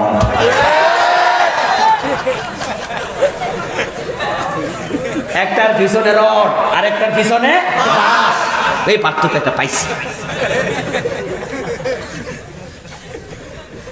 তোমরা নামের পার্থক্য করো, ভাস্কর্য এক জিনিস, মূর্তি আর এক জিনিস। আমরা বলি আদৌ কোনো পার্থক্য নাই। ওই যে বুড়া মিয়া কয় সুদ খায় না, ইন্টারেস্ট খায়। ইয়াং পোলা পান, হুজুর দমক মারছে, বেটা মদ খাস কেন? ক হুজুর না, মাঝে মাঝে ড্রিঙ্কস করি, মদ অনেক আগে ছাইড়া দিছি।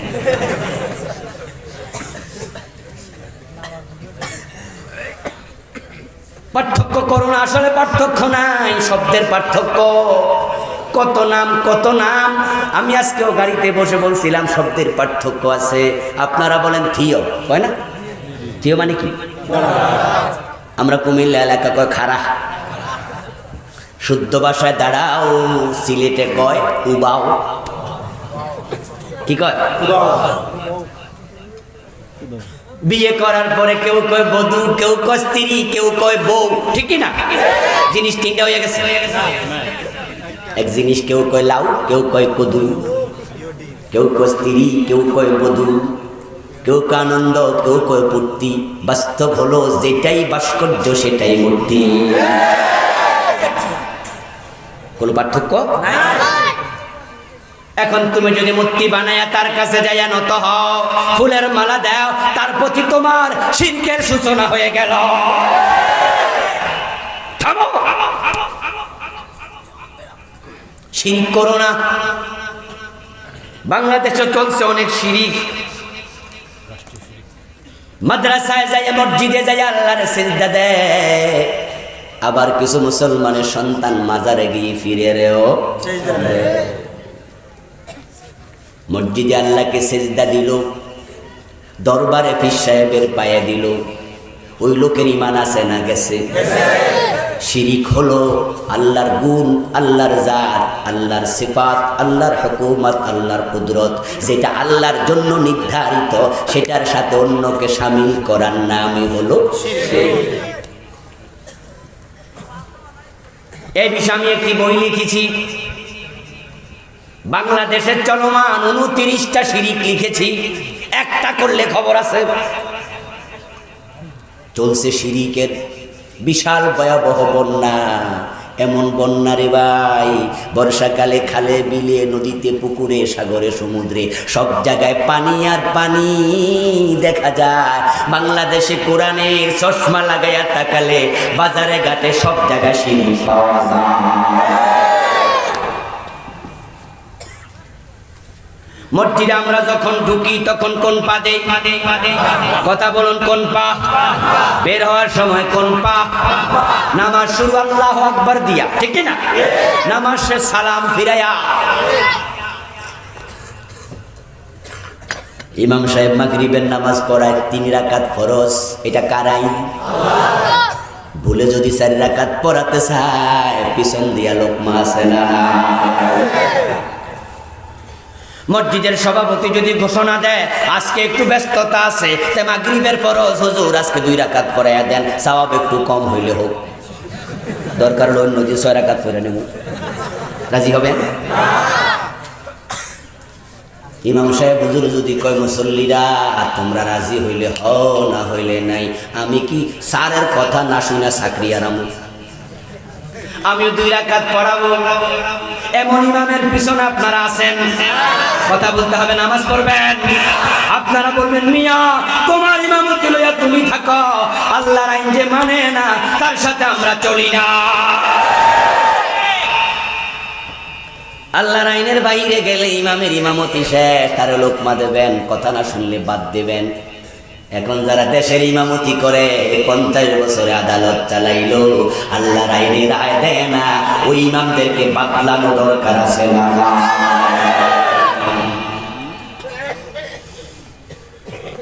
মসজিদে ঢুকে সবার আল্লাহর আইন মানলেন মানে কি? হুজুর ভুল করতে দেরি, লোকমা দিতে। জোহরে ভুল লোকমা, আসরে ভুল করছে আবার লোকমা, মাগরিবে করছে ভুল আবার লোকমা। হুজুর সালাম ফিরে কয় 40 বছর ইমামতি করতেছি, আজকে শরীরটা একটু ভালো না, তাই কিছু ভুল হয়েছে, তোমরা কি আমার প্রতি দয়া মায়া নাই? কিছু লোকমা মিস করলো তো পারো, এছাড়া আইসা আবার ভুল করছে, লোকমা এখনো আছে না? সার নাই, ভুল আছে যতদিন লোকমা আছে।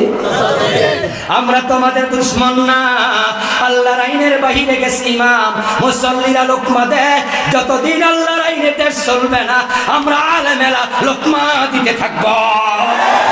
মুসল্লিকে থামানো যায় না, ভুল হলে লোকমা দেয়, আমাদেরও থামাতে পারবা না।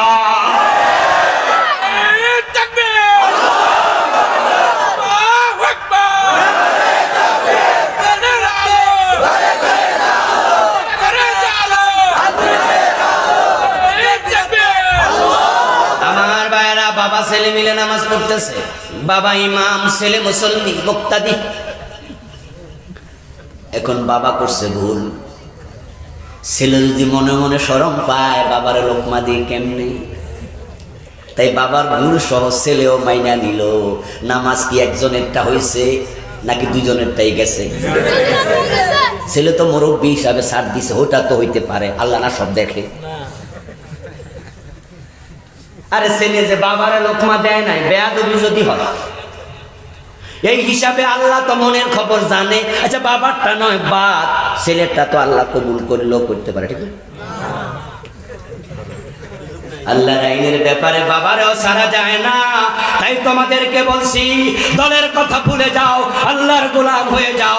যেই দলের নেতারা কোরআনের পক্ষে না, ওই দল তুমি করবা না, তোমাকে লোকমা দিতে হবে।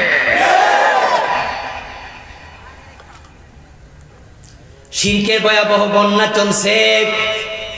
জাসকোটের মসজিদের ইমাম জোহরের নামাজ পড়াচ্ছে, বিচারপতিরা নামাজ পড়ে এমন 2-4 জন আছে না নাই? হাইকোর্টের বিচারপতিও ইমামের পিছনে জোহর পড়লো, জাসকোটের জজ সাহেবও পড়লো। জোহরের ফরজ কয় রাকাত? মনে হয় যেন জানে না। কঠিন প্রশ্ন করছি নাকি? এই কথাগুলো হেঁও করার জন্য, হেঁও বোঝেন না? বড় রড গাছ টানার সময় আওয়াজ করে না, এইটার মজা একটা মজা আছে। কথায় কথা আসে, এক হাতে তালি বাজবে না। মুসা নবী তুর পাহাড়ে আল্লাহর সাথে কথা কইতে গেছে, সব কথা আল্লাহ একা কইছে না, মুসাও কিছু কইছে। ওমা তিলকা বিয়ামিনিকা ইয়া মুসা, আল্লাহ কথা কইতে কইতে এক পর্যায়ে কয়, মুসা তোমার ডান হাতে এটা কি? মুসা নবী আপনাদের মতো চুপ করে রয়েছে। আল্লাহ এটা যে লাডি, তুমি দেখো না, কইছে আল্লাহ। আচ্ছা মুসার হাতে যে লাডি, আল্লাহ কি দেখে নাই? আল্লাহ প্রশ্ন করো, আমার তিলকা বিয়ামিনিকা ইয়া মুসা। মুসা কয় হিয়া আসায়া, এটা আমার লাঠি। সুবহানাল্লাহ, জবাব দিতে হবে। আমার ভাইয়েরা, জাজ কোর্টে জাজ নামাজ পড়ে, সুপ্রিম কোর্টে বিচারপতি নামাজ পড়ে। জোহরের নামাজের ফরজ কয় রাকাত? 2 রাকাত পরে ইমাম বসার জায়গায় না বসে ভুলে দাঁড়াচ্ছে। পিছন দিয়া সব মুসল্লির মতো জজ সাহেব লোকমা দিছে। এটা রাসূলের বিধান, আল্লাহর শিখানো পন্থা। রাসূল নামাজ পড়ে দেখাইছে, আল্লাহর আইন। 2 রাকাত পরে বসতে হবে। জজ কোর্টের জজ সাহেব লোকমা দিয়া দিল, পাবলিকও দিল, কেউ কারোর সার দেয় না। আল্লাহর আইন মানে কেমনে? বাবা রে বাবা, হুজুর সারবো না। কিন্তু যেই জজ লোকমা দেয়, হুজুরের সামান্য ভুল পাইয়া ওই জজ আবার নামাজের পরে চেয়ারে বৈশা রায় দেয়, তখন তিনি আল্লাহর আইনে একটা রায়ও দেয় না, কারণ তিনি মসজিদে আল্লাহর আইন মানে, কোর্টে বসে ব্রিটিশের আইন মানছে। অথচ কথা ছিল আইনের মালিক একমাত্র কে? ومن لم يحكم بما أنزل الله فأولئك هم الفاسقون ظالمون فأولئك هم الكافرون। মসজিদ আল্লাহর আইন মানবা, মসজিদের বাইরে মানবা না, এটা হবে না। 2 জনের আইন মানলে তোমার শিরক হয়ে যাবে, কারণ আইনের মালিক একমাত্র কে?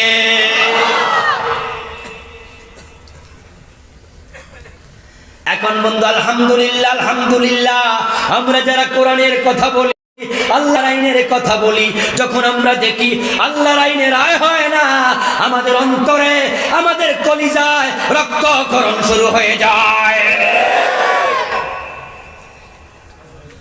শিরক করো না, করো না। 3 নম্বর নেফাকে ইতিকাদি করো না। যে ব্যক্তি অন্তর্গতভাবে আকীদাতান মুনাফিক হয়, তার ঈমান থাকে না। আব্দুল্লাহ ইবনে উবাই মুনাফিকদের নেতা, কালেমা পড়ছে নবী মুহাম্মাদের হাতে, কিন্তু মুমিন না। আব্দুল্লাহ ইবনে উবাই মারা যাওয়ার পর রাসূল সাল্লাল্লাহু আলাইহি ওয়াসাল্লাম তার জানাজার ইমাম হলেন। জানাজার নামাজ শেষ, তার ছেলে এসে বলে, ইয়া রাসূলুল্লাহ, আমার বাবার আমল তো ভালো নয়, আপনি জানেন, আমিও জানি।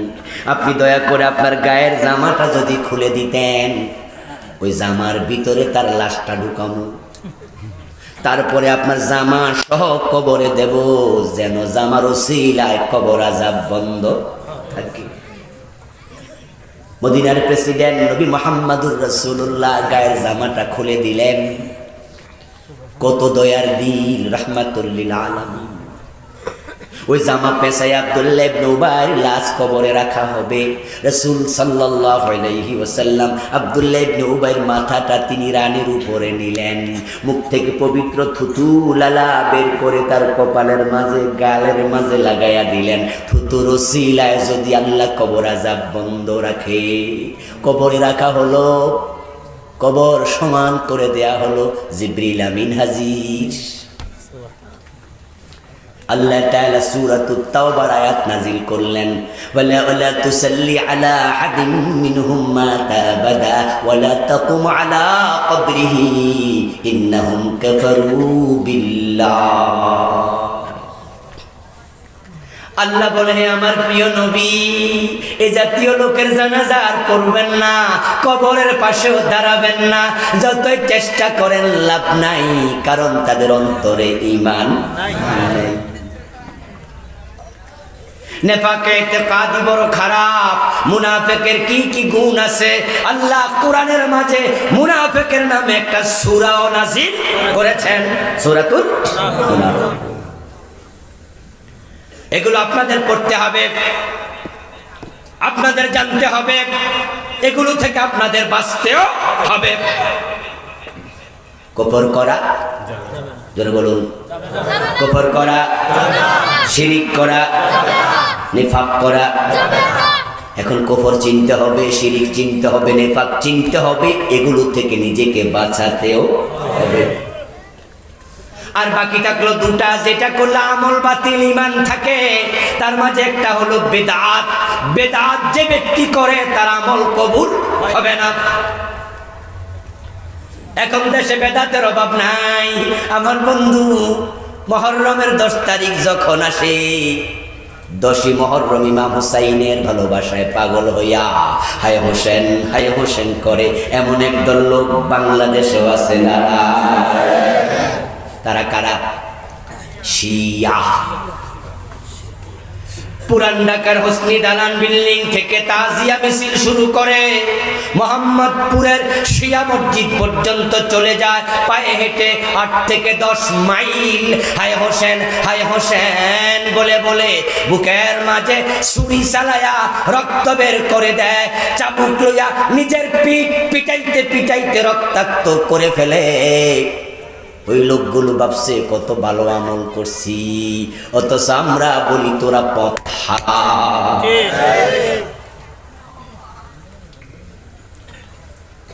রাসূলুল্লাহ সাল্লাল্লাহু আলাইহি ওয়াসাল্লাম ইন্তেকাল করেছেন 11 হিজরিতে।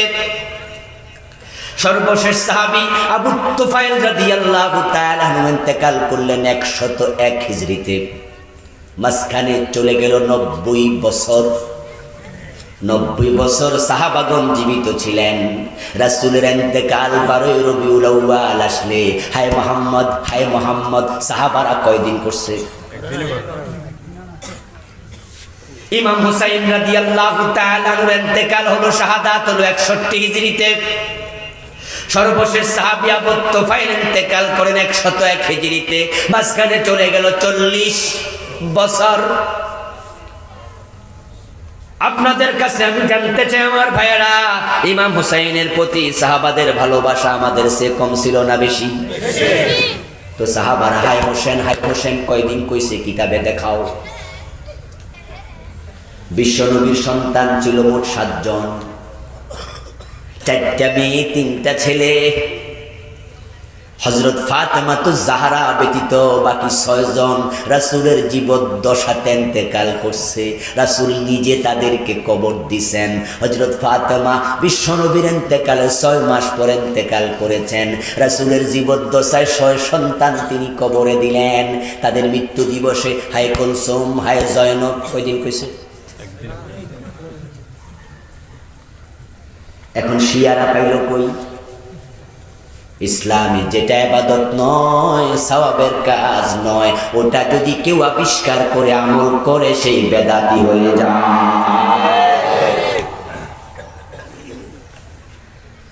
এবার আপনারা বলুন তো, যারা শিয়া তারা যে আমলটা করতেছে তাদের কাছে এটা খারাপ কাজ না ভালো কাজ?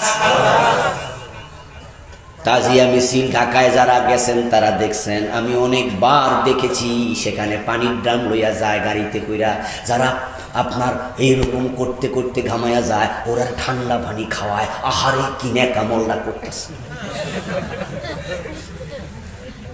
তারপরে মিছিল যখন শেষ হয় তখন তারা খেচুড়ি খাওয়া, গরু জবাই কইরা 20-50টা। গরু কিনতে টাকা লাগে না? কথা বলেন না, টাকা লাগে? যারা টাকা দেয় তারা কি গুনার নিয়তে দেয় না সওয়াবের নিয়তে দেয়? এই যে এত কষ্ট করলো, সওয়াব হয়েছে কতটুকু?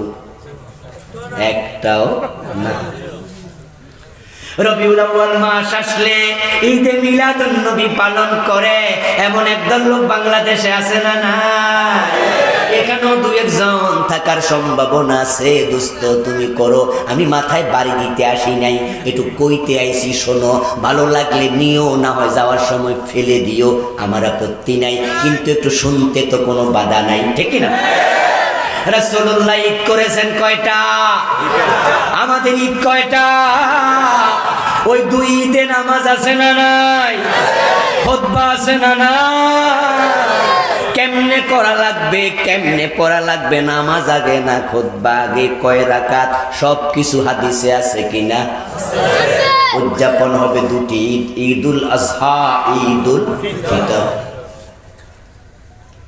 রাসূলুল্লাহর ইন্তেকালের 90 বছর পর পর্যন্ত সাহাবারা জীবিত ছিলেন।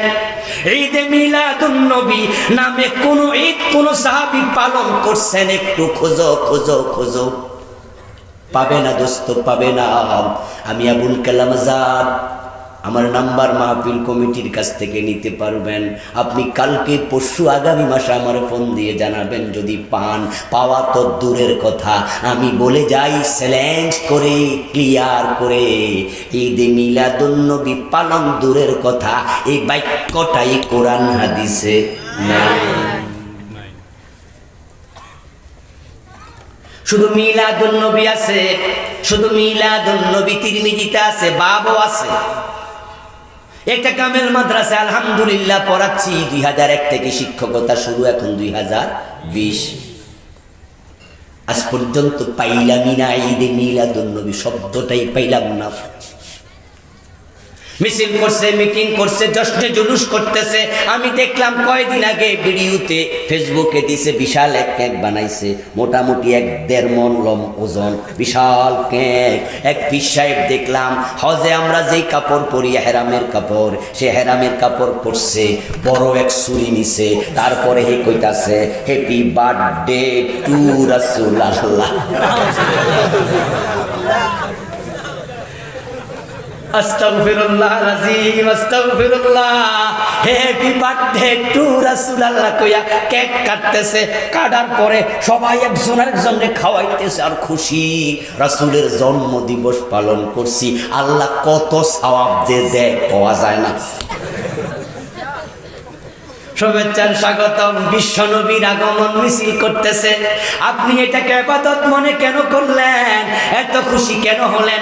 এই ইসলামের ইবাদতের নাম নতুন করে কোন ইবাদত বানানো যাবে না। রাসূলুল্লাহ বলছেন এটা করো না, করো না। বিশ্বনবীর বক্তব্য, মান হাদাসা হাদাসা আও আওয়া মুহদাসা ফাআলাইহি লানাতুল্লাহি ওয়াল মালাইকাতি ওয়ান নাসি আজমাইন। রাসূলুল্লাহ সাল্লাল্লাহু আলাইহি ওয়াসাল্লাম বলেন, যে ব্যক্তি বিদআত আবিষ্কার করবে অথবা বিদআতিকে সাপোর্ট করবে, সমর্থন জানাবে, সহযোগিতা করবে, তার উপরে আল্লাহর লানত, ফেরেশতাদের লানত, বিশ্ব মানবতার লানত। আপনি বলবেন হুজুর এইসব কি কথা কন? আচ্ছা অসুবিধা কি? হে একটু কেক মেক কাটছে, উনারা একটা মিছিল দিছে, রাসূলের জন্মদিনে খুশি হইয়া একটা ঈদ না হয় বানাইছে। আচ্ছা আপনার ক্ষতিটা কি? আমি বলবো দোস্ত আমার কোনো ক্ষতি নাই, সমস্যা তো অন্য জায়গায়। আমি তো লাভে আছি। লাভ হলো আমি একটা কামেল মাদ্রাসায় সরকারি চাকরি করি, ঈদে মিলাদুন নবী উপলক্ষে একদিন বন্ধ পাই, তো সুবিধা না? এদিন বন্ধ আছে না? কক্সবাজার এলাকায় নেই, বাংলাদেশে বন্ধ, জাতীয় ছুটি। রাসূলের মহব্বত কইরা তুমি একদিন ঈদে মিলাদুন নবী করছো, আমার লাভ হইছে, একদিন ছুটি বাড়ছে। আবু বকরের জন্ম দিবসে একটু আরেকটা ঈদ চালু করো, 2 দিন পাবো। হযরত ওমর রাদিয়াল্লাহু তাআলা আনহুর প্রতি আমাদের ভালোবাসা আছে না নাই? উনার কি জন্ম হয় নাই? তো ওই দিনও একটা ঈদ বানাও, সরকারে কও ছুটি আরো বাড়ান। আমরা তো হানাফি মাযহাবের লোক বেশি, ঠিক না? আমি নিজেও তো হানাফি। ইমাম আবু হানিফার প্রতি আমাদের ভালোবাসা নাই? ওনার কি জন্ম হয় নাই? তো সেদিন আরেকটা ঈদ করো, আরেকদিন ছুটি বাড়বো। আব্দুল কাদের জিলানির প্রতি আমাদের ভালোবাসা আছে না নাই? ওনার জন্ম হয় নাই? ঈদ এরকম করে কষ্ট মষ্ট যদি 20-50টা বাড়াইতে পারো, আমি তো আরো খুশি। ছুটির দিনে মাহফিল বেশি নেওয়া যায় না? যেমন এখন বন্ধ থাকার কারণে পেয়ে গেছেন আপনারা ইজি। করোনার কারণে আমরা হুজুররা যদি মাহফিল বন্ধ করে দেও সিলা দিয়া, এটা আরেক জিনিস। কিন্তু এই সুবাদে সারা দেশে দৌড়াচ্ছি, মাদ্রাসা বন্ধ। ঈদে মিলাদুন নবী বাড়াইছে, একদিন ছুটি পাইছি বেশি। সমস্যা ইসলামের হয় যখন বেদাত শুরু হয়, তখন সুন্নাত চলে যায়। বেদাত হলে দিন বিকৃত হবে। আপনাদের সবার গায়ে জামা আছে, কেউ শার্ট কেউ পাঞ্জাবি গায়ে দিয়েছেন। হাতা আছে কয়টা? যারা চুপ করে আছেন তাদের 3টা। হাতা কয়টা? আপনি জামা একটু ময়লা হয়েছে, তাই আপনি ধোপার কাছে দিয়েছেন, ক্লিন করে দাও। বেটা জামাটা ধুইয়া টুইয়া সুন্দর করে ক্লিন করে প্যাকেট করে রাখছে, আপনি আনতে গিয়া জামা খুইলা দেখেন হাতা মাঝখানে আরেকটা লাগাইছে, ফিট বরাবর আরেকটা হাতা এক্সট্রা লাগাই দিছে, কাইটা গোল করে এরকম একটা হাতা মাঝে দিছে। আপনি এই খুইলা হাতা 3টা দেখা ওই দোপারে 10 টাকা বেশি দেবেন, ঠিক না? দিবেন? আপনি দোবারের সাথে সাথে ধমক মারবেন, ক্ষমতা থাকলে কিল থাপ্পড় দেওয়ার সম্ভাবনাও আছে। এটা করলি কি? দোফা কইল মিয়া নিজের পকেটের টাকা খরচ কইরা আতা লাগাইছি, আবার দম খাও কেন? আপনি বলবেন জামাটা আমার, তোমার বাপের না। তোমার নিজের জামায় হাতা 40টা লাগাও, কিন্তু আমার জামায় তুমি হাত দিলা কেন? দিন আপনার না, দিন আমার না। নবী মুহাম্মদের দিনের মাঝে কমানো যাবে না, বাড়ানো যাবে না।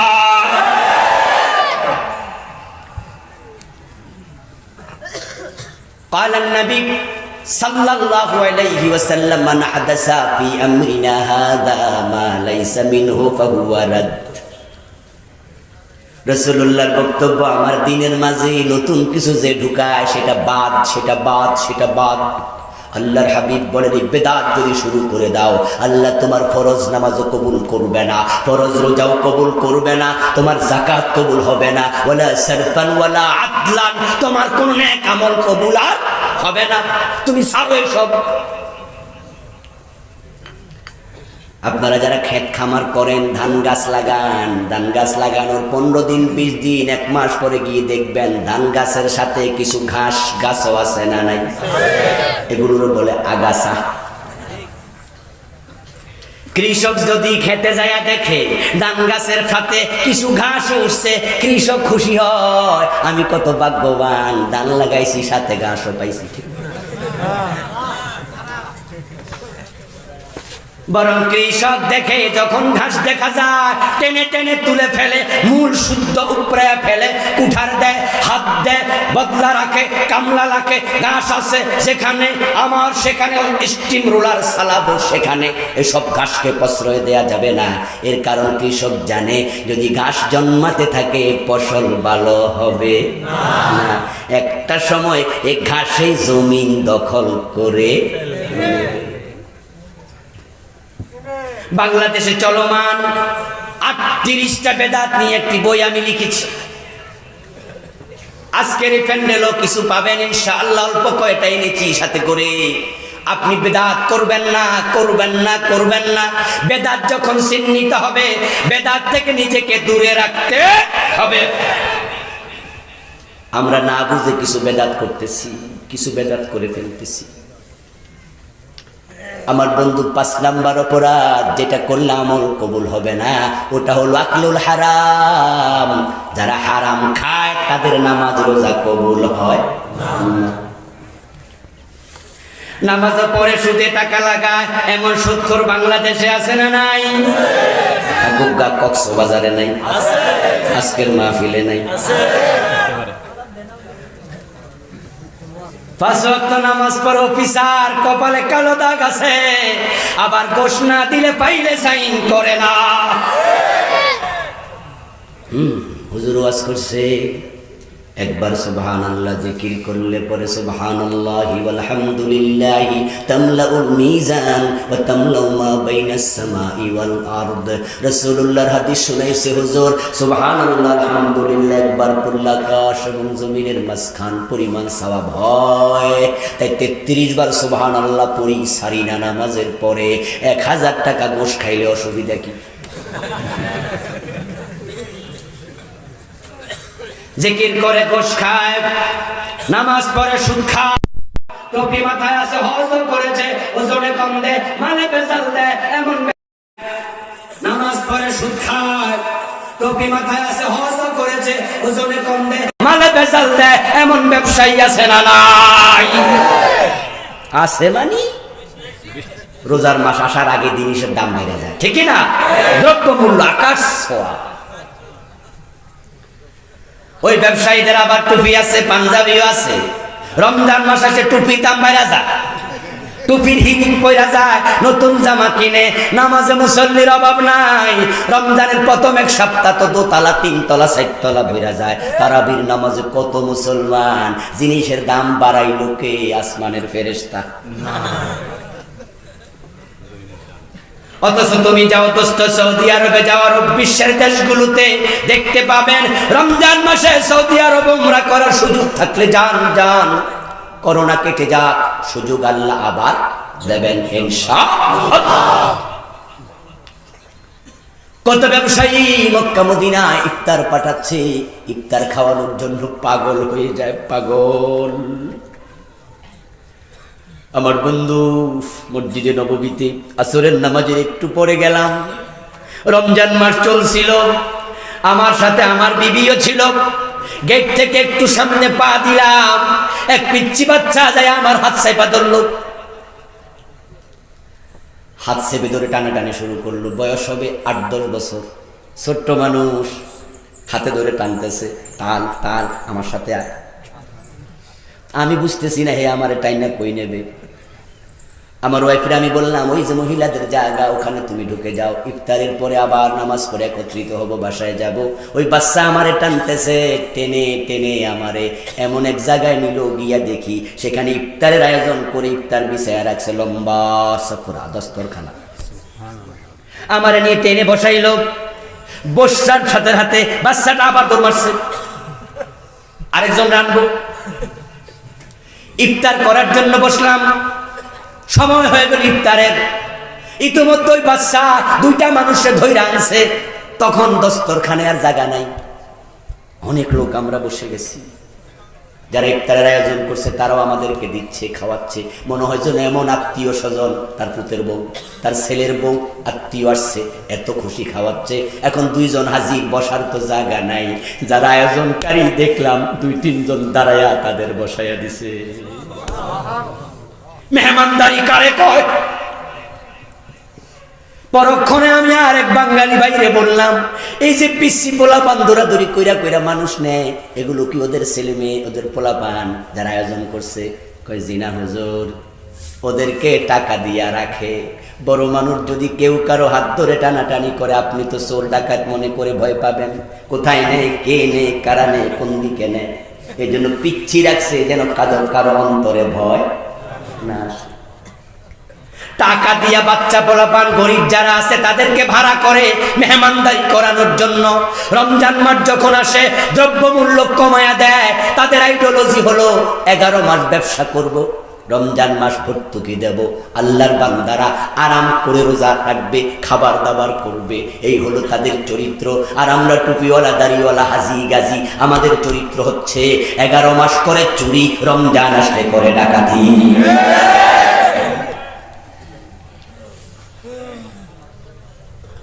সুদে টাকা লাগায় রাখে তুমি জান্নাত খোঁজো কেমনে? কিভাবে খোঁজো?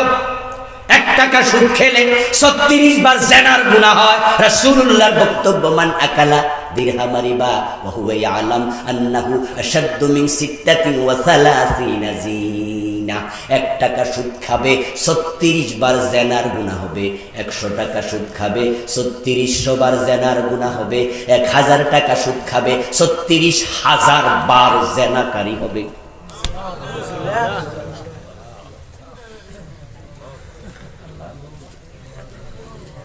যে সকল পতিতা মেয়ে, পতিতা নারী টাকার বিনিময়ে ইজ্জত দেয়, ওই পতিতাকে আমরা ঘৃণা করি, থুতু দেই। বললে ইমাম তার জানাজার নামাজের ইমামতি করতে চাইবে না। হের আবার কিসের জানাজা? যা খাদায়া ফেল, কুত্তার মতো মাটির নিচে চাপা দে। ছেলে বড় হয়েছে, মেয়ে বড় হয়েছে, পতিতার পাবলিক মেয়ে বিয়ে করায় না, তার বাবারই ঠিক নাই, জারজ। ঘৃণা কর, থুতু দে। কিন্তু আমার প্রশ্ন, ওই পতিতাও তো তার জীবনে 36,000 বার জানার বয়স হয় না। আর আপনি ইমামের পিছনে দাঁড়ায় সুদে টাকা লাগাইয়া রাখছেন লাখ লাখ। আপনি হয়ে গেছেন এখন বড় মাপে মুসল্লি। পাঞ্জাবি টাঞ্জাবি গায়ে দিয়া ইমামের পিছনে দাঁড়াইয়া ভাবতেছেন জান্নাত ঠেকায় কে? হুজুর তো ওয়াজ করছে জান্নাত, নামাজ জান্নাতের চাবি। চাবি মিস করা যাবে না। এই জন্য এখন 2-4 দিন চিল্লাও দেয়, সময় দেয়, নুসরত করে। 3 দিনের জামাতে যায়, 40 দিনের চিল্লা যায়। ভাইজান আপনি এইভাবে চিল্লা দিচ্ছেন। কই হুজুর অনেক চিল্লা দিছি। ওলামাই আছে না? কই আছে। কোন কি চলে কেমনে? কই সোনালী ব্যাংকে $10,00,000 টাকা রাইখা দিছি। ওটার যে ইনকাম হয় ওটা দিয়ে পোলাপান সংসার চালায়। আমি আল্লাহ বিল্লাহ করি। কি করে? সুদে টাকা লাগাইয়া কিসের নামাজ, কিসের আল্লাহ বিল্লাহ? তোমার কোন আমল আল্লাহর কাছে কবুল হবে না। যদি তুমি পতিতাকে থুতু দাও, আমি তোমাকে বলছি যদি সুদ খাও তোমাকে স্যান্ডেল দেয়া দরকার।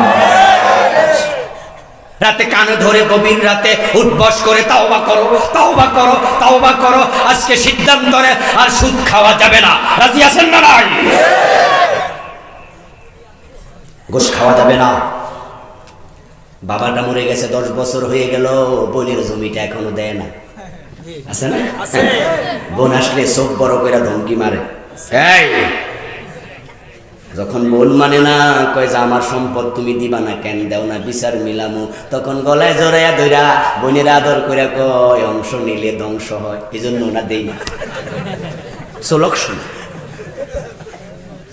পরের জমি দখল করছো দোস্ত, শোনো কানে শোনো। রাস্তায় ডাকাতি করেছ, তুমি গুনাহগার হয়েছ, কিন্তু বোনেরটা করো না, এটা ডাবল গুনাহ হবে। একটা হলো আত্মীয়তার সম্পর্ক নষ্ট করা, আপনজনের হক না দেয়া, আর একটা হলো তার হক মাইরা খাওয়া। আত্মীয়তার সম্পর্ক নষ্ট করাও কবিরা গুনাহ, তার হক নষ্ট করা ডাবল কবিরা গুনাহ।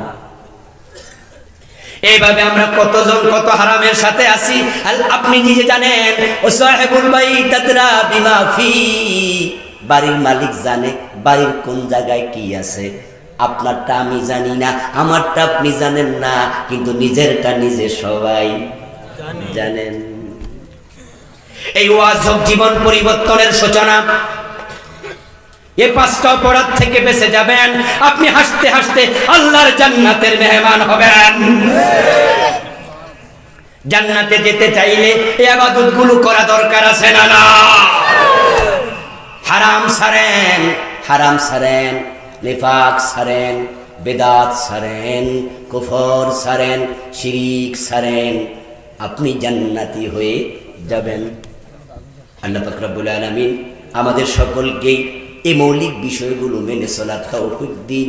সবাই একবার জোরে বলেন আমিন।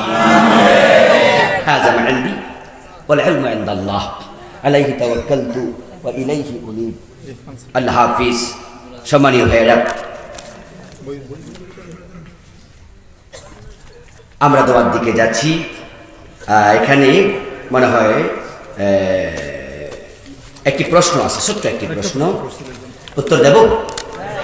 তার আগে বলছি স্টেজে আমার লেখা 3টা বই আছে, যেটা বিদাত সেটা আছে, শিরকেরটা আছে, আরেকটি বই গত সপ্তাহে এসেছে নতুন, সেটা হচ্ছে নামাজ নিয়ে আমাদের দেশে প্রশ্নের অভাব নাই। নামাজ নিয়ে ঝগড়া ফাসাদ করতে করতে মসজিদ আলাদা করা শুরু হয়েছে না। আলহামদুলিল্লাহ আমি নামাজের উপরে একটি বই লিখেছি, মুদাল্লাল। নামাজের যত রকমের মাসালা আছে, হাত কোথায়, এখানে ওখানে, ওখানে জোরে আমিন আস্তে আমিন, সব নিয়ে একবারে দলিল ভিত্তিক লিখেছি। এটাও আজকে স্টেজে আছে, যারা নিতে চান নেবেন। বিশেষ করে ওলামায়ে হযরতকে বলবো, আপনাদের অনেক উপকার হবে ইনশাআল্লাহ। প্রশ্ন করেছেন একজন ভাই, আমি জানতে চাই শাশুড়ি মারা যাওয়ার 40 দিনের মধ্যে স্বামীর সাথে স্ত্রীর একসাথে থাকা যাবে কি? কেন 40 দিন কেন? শাশুড়ি মারা গেছে, শাশুড়ির ব্যাপার, আপনার বউ আপনার। 40 দিনও সমস্যা নাই, একদিনও সমস্যা নাই, যদি কোনো এলাকায় থাকে। এটা আঞ্চলিক একটি কুসংস্কার।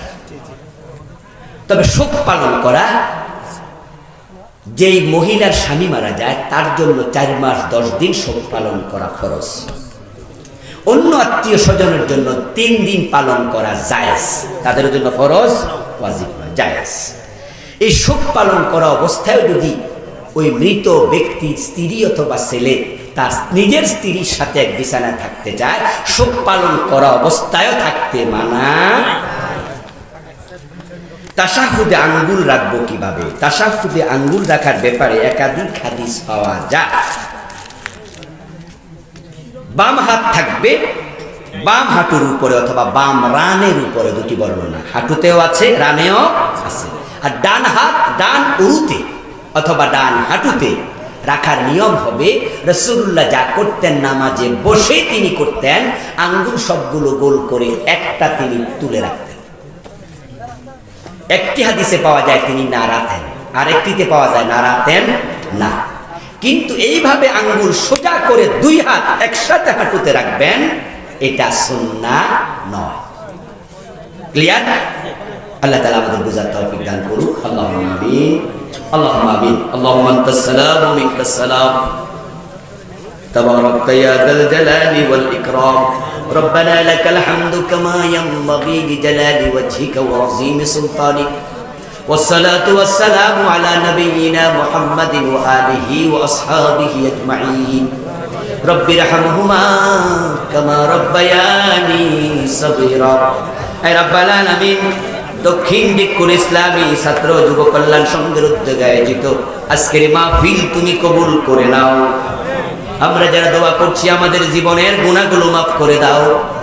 আমাদের সালাম তোমার বন্ধুর রওজা মুবারকে পৌঁছায়া দাও।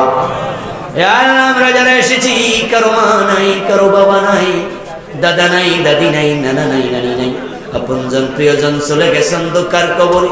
সবার জীবনের গুনাহগুলো মাফ করে দাও, সবার কবরকে জান্নাতের টুকরা বানায়া দাও। ইয়া আল্লাহ, আমরা যারা হাত তুলেছি, যার মনে যে নেক আশা আছে পূরণ করে দাও, যার যে বিপদ আছে দূর করে দাও। ইয়া আল্লাহ, যার ঋণ আছে পরিশোধ করার তৌফিক দাও, যারা অসুস্থ আছেন সুস্থ করে দাও। মনিব বাংলার জমিনকে কোরআনের জন্য কবুল করে নাও। ইয়া আল্লাহ, এই জমিনে কোরআনের রাজ তুমি কায়েম করে দাও। কোরআনের রাজ কায়েম হয়ে গেছে এমন দৃশ্য দেখে মরার তৌফিক আমাদের দিয়ে দাও। ইয়া আল্লাহ, ছাত্র ভাইয়েরা, যুবক ভাইয়েরা, চমৎকার একটি কোরআনের তাফসীর মাহফিল করলেন। মনিব সোনার টুকরা হীরক খণ্ড, এই যুবকগুলাকে হযরত ওমরের মতো ঈমান দিয়ে দাও। হে রব্বুল আলামিন, এই মাহফিলের জন্য যারা অর্থ দিলেন, বুদ্ধি দিলেন, পরামর্শ দিলেন, মাহফিলকে সফল সার্থক করলেন, সবার জীবনের সব গুনাহ মাফ করে দাও। হে আল্লাহ, যে এলাকায় বসে দোয়া করছি, এই এলাকা থেকে তোমার যত বান্দা বান্দি ঈমান নিয়ে চলে গেছেন, সবার কবরকে জান্নাতের টুকরা বানায়া দাও। মনিব কোরআনের কথা বলে, হকের কথা বলে যারা মাজলুম, তোমার সব মাজলুম বান্দাকে জুলুম থেকে নাজাত দিয়ে দাও। বিশেষ করে কোরআনের পাখি খাঁচায় বন্দী, ইয়া আল্লাহ, কোরআনের ময়নাকে কোরআনের ময়দানে ফিরায়া দাও। সাল্লি ওয়া সাল্লিম ওয়া বারিক على نبينا محمد وآله وأصحابه أجمعين سبحان ربك رب العزة عما يصفون وسلام على المرسلين والحمد لله رب العالمين السلام عليكم ورحمة الله